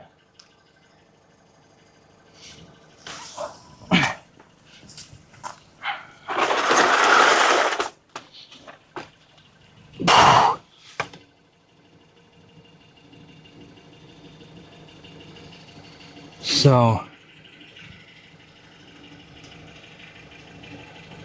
see, a bit of the dry wax, the coating. Look at that, look at the steering rack. See, this is what I mean, see the suspension.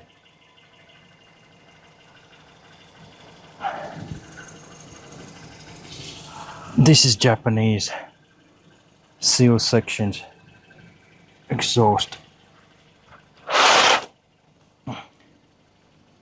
All the joints, see? Literally no corrosion, right?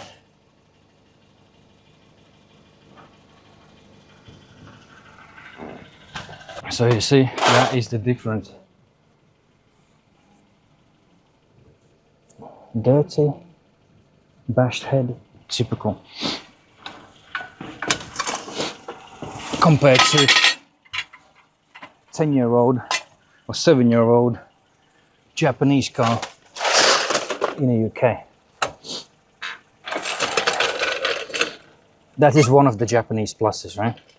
Minuses, as I said, Japanese language, Japanese radio. Let me move things away and get ready for the road test.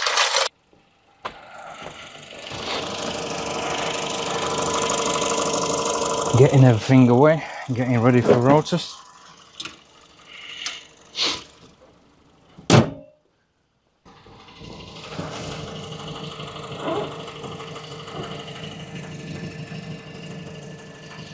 On a bloody this white on white paintwork, it's hard to see imperfections, you know. And a red, two most shittiest colors to view any imperfection, you know. Do a last glance on the bodywork. And today the daylight color as well is a bit weird. Sometimes in the dark and with some bright light, it's so good to see imperfections, you know. Slight rust chip there. This one has road tax, so let me just move the cars around. Just get ready for the road test.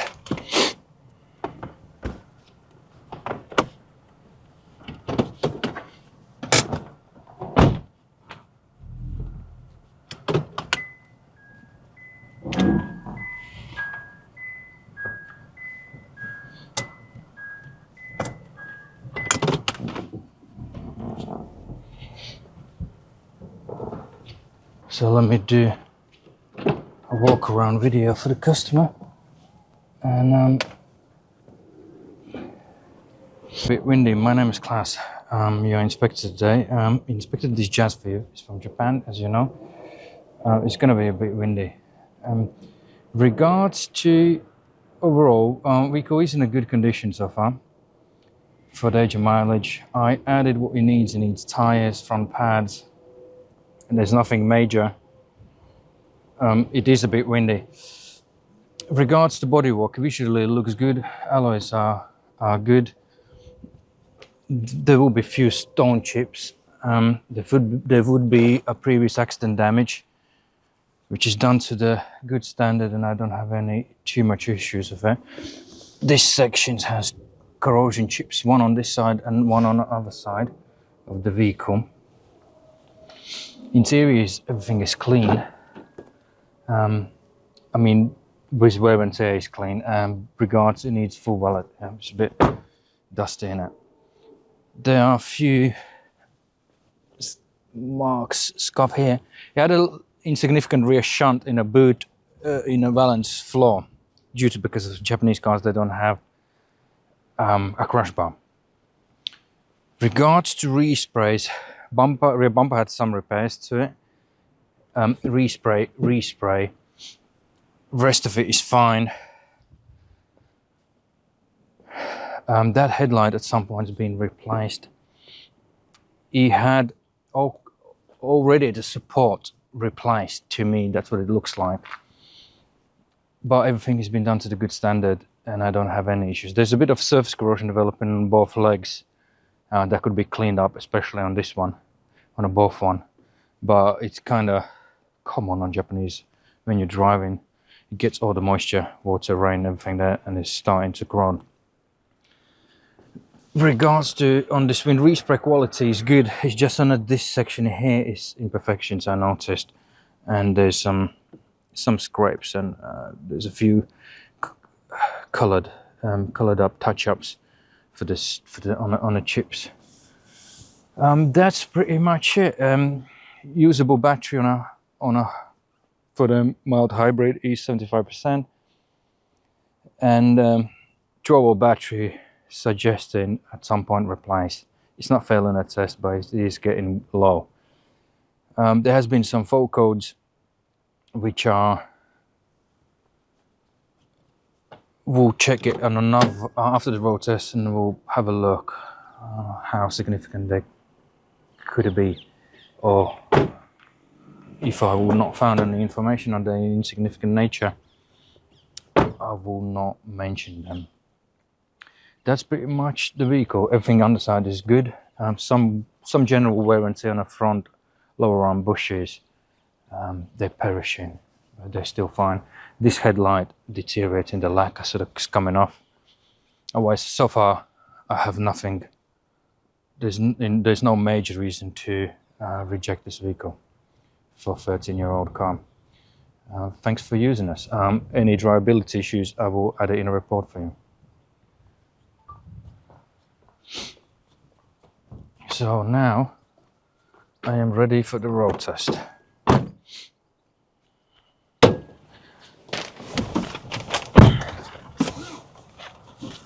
Alright, let's go for the road test.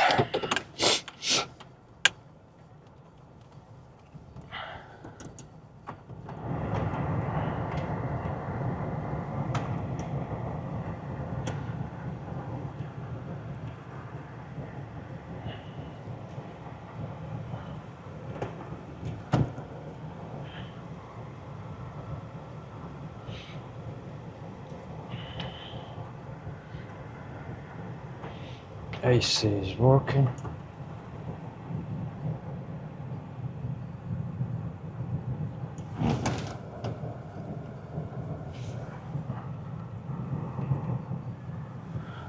Hot air is working.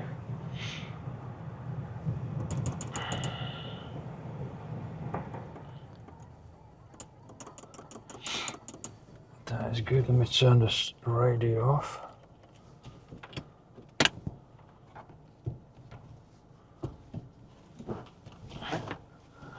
Heated seats are working.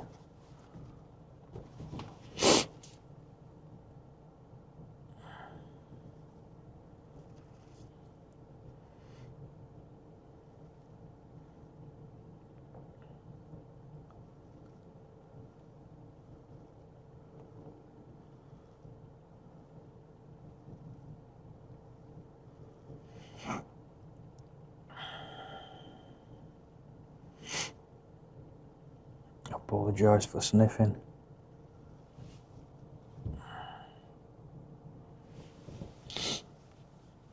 Okay, too hot, getting too hot. Let's go.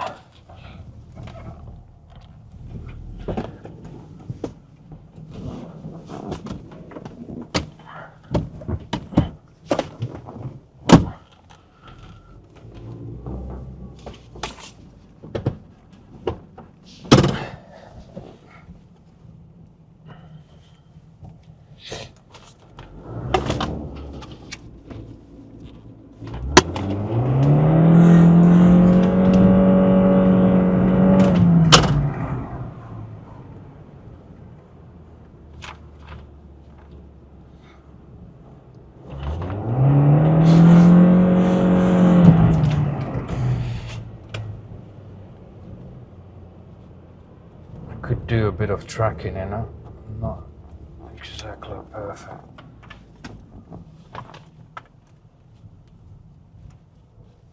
Which way are we gonna go?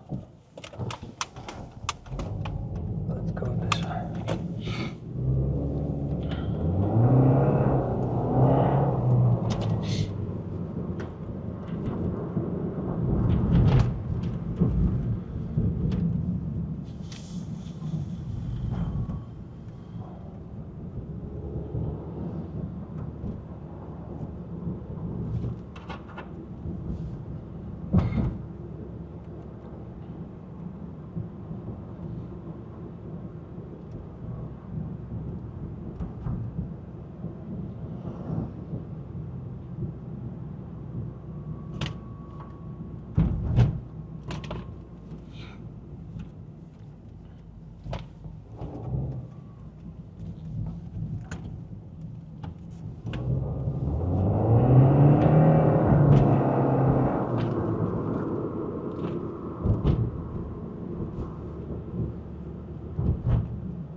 manage to get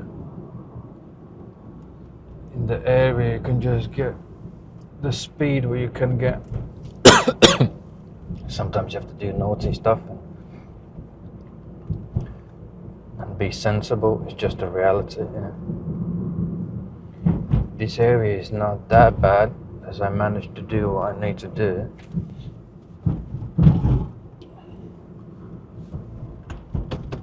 You know, drives in a good manner.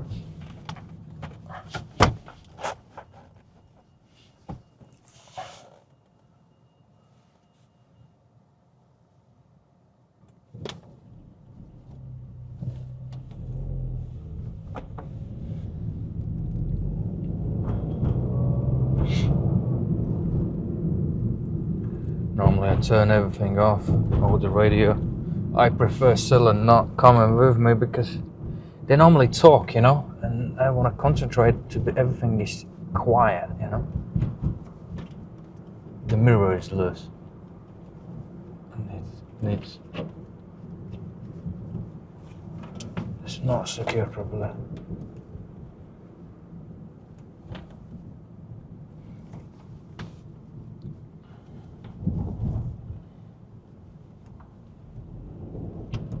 They talk and it's annoying to concentrate, man. At least when I'm on my own, I can get the directions right where I need to go.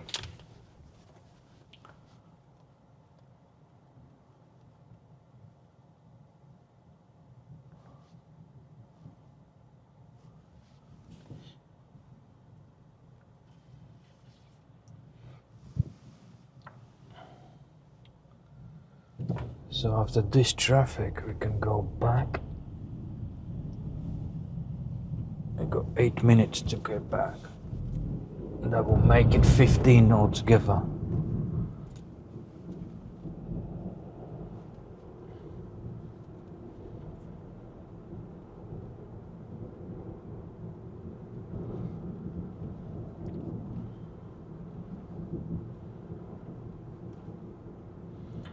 I hate when they're putting like 12.1 kilometers on a liter, the fuel consumption. Why can't you just put a normal measurement, you know?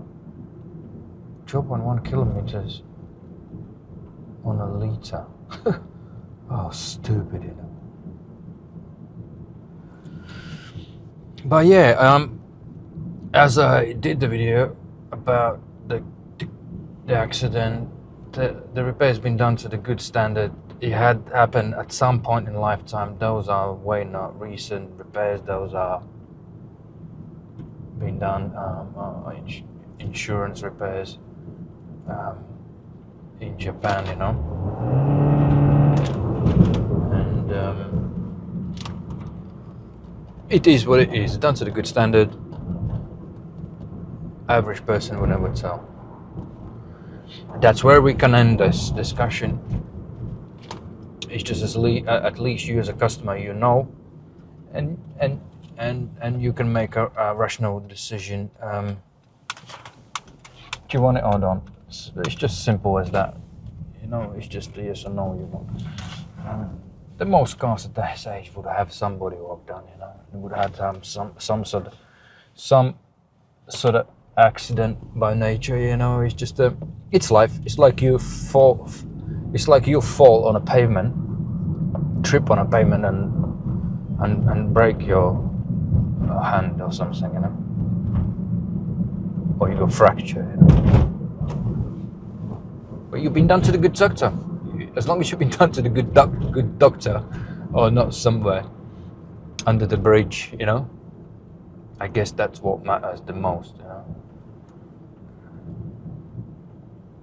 You can see, yes, the headlight one has been replaced because that's newer, that's older.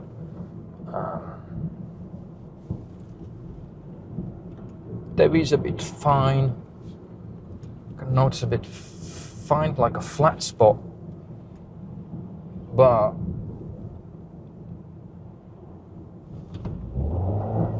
as there is no service history or anything like that, you know, more likely you would need to replace all the filters, fuel filter, spark plugs and oil, you know.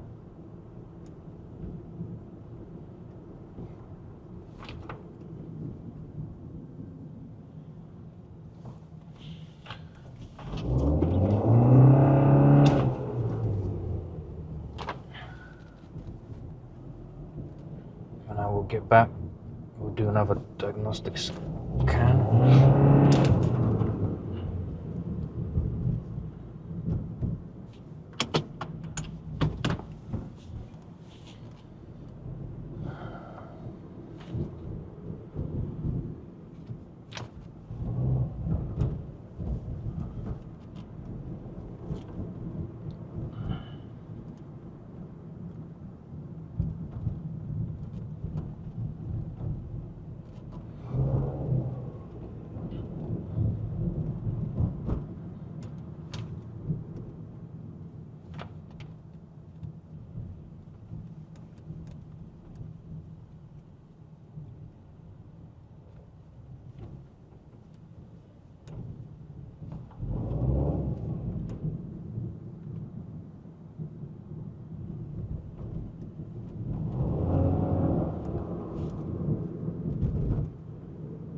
Suspension is good, drives, feels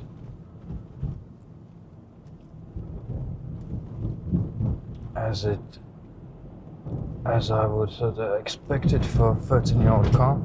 Obviously it does feel like a 13-year-old car, you know, it's nothing you can do.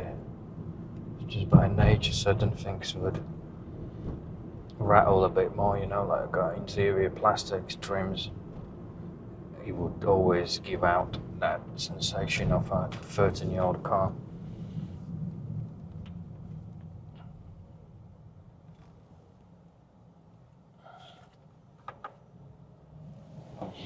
So what we got here, if it's charging okay, you know.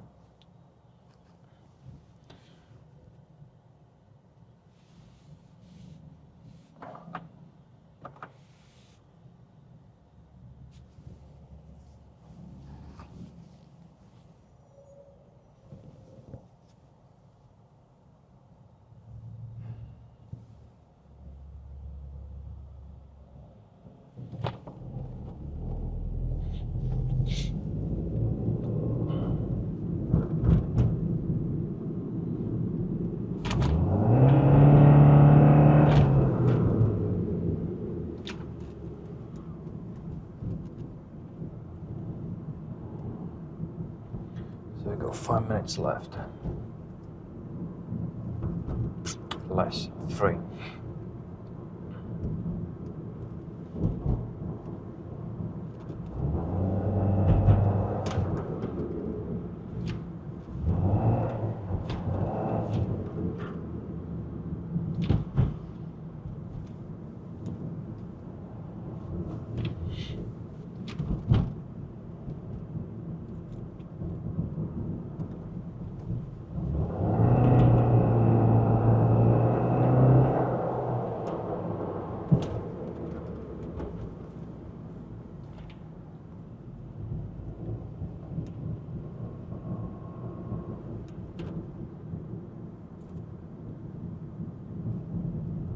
Advising tracking, yeah, the steering wheel is not perfectly straight on. It's just annoying.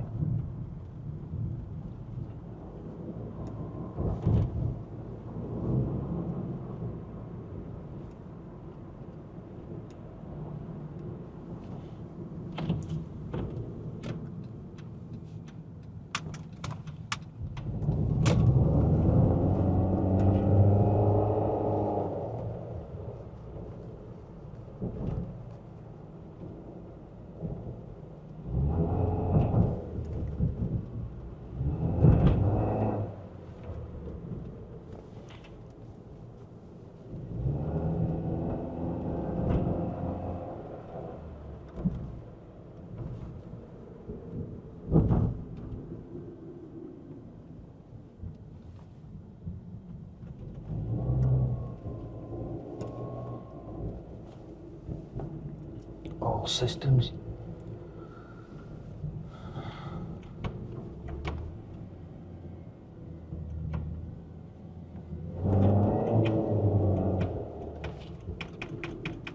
Got a 6-speed gearbox.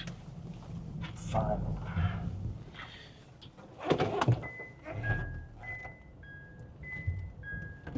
A rear view camera is working too.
You know, to me, it just reminds me, yeah, these Hondas has this little sort of flat spot, so I would consider that not an issue.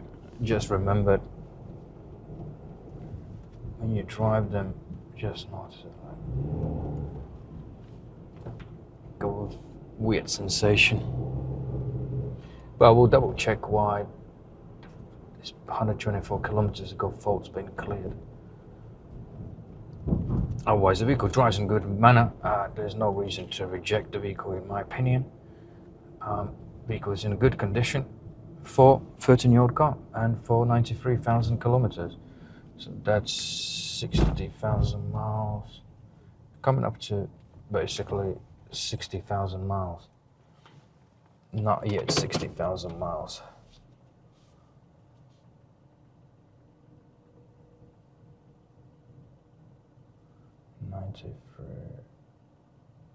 Would be 57, let's say 57,000 approximately.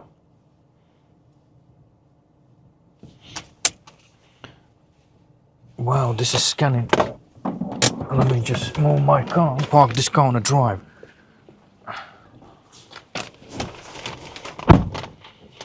So,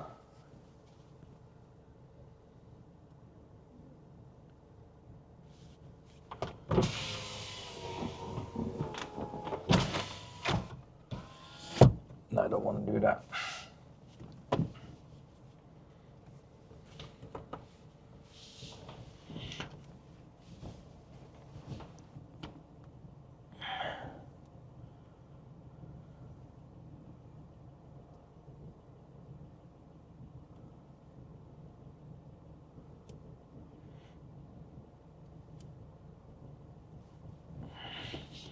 It takes a while to scan.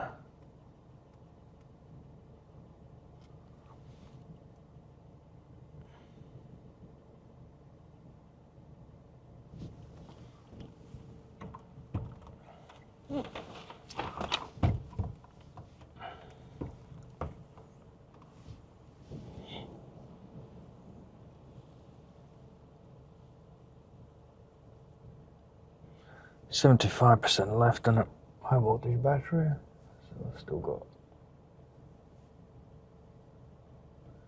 a few years to go. Okay. Uh-oh, let me just go to move this car.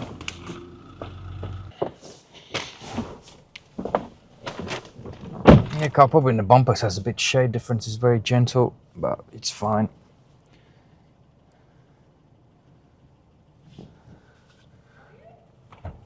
No faults came back.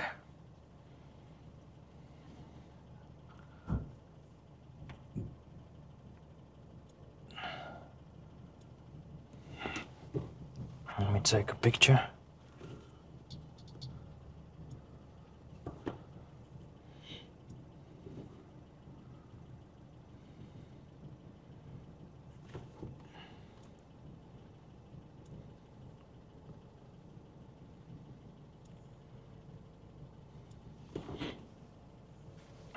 to add it in a report.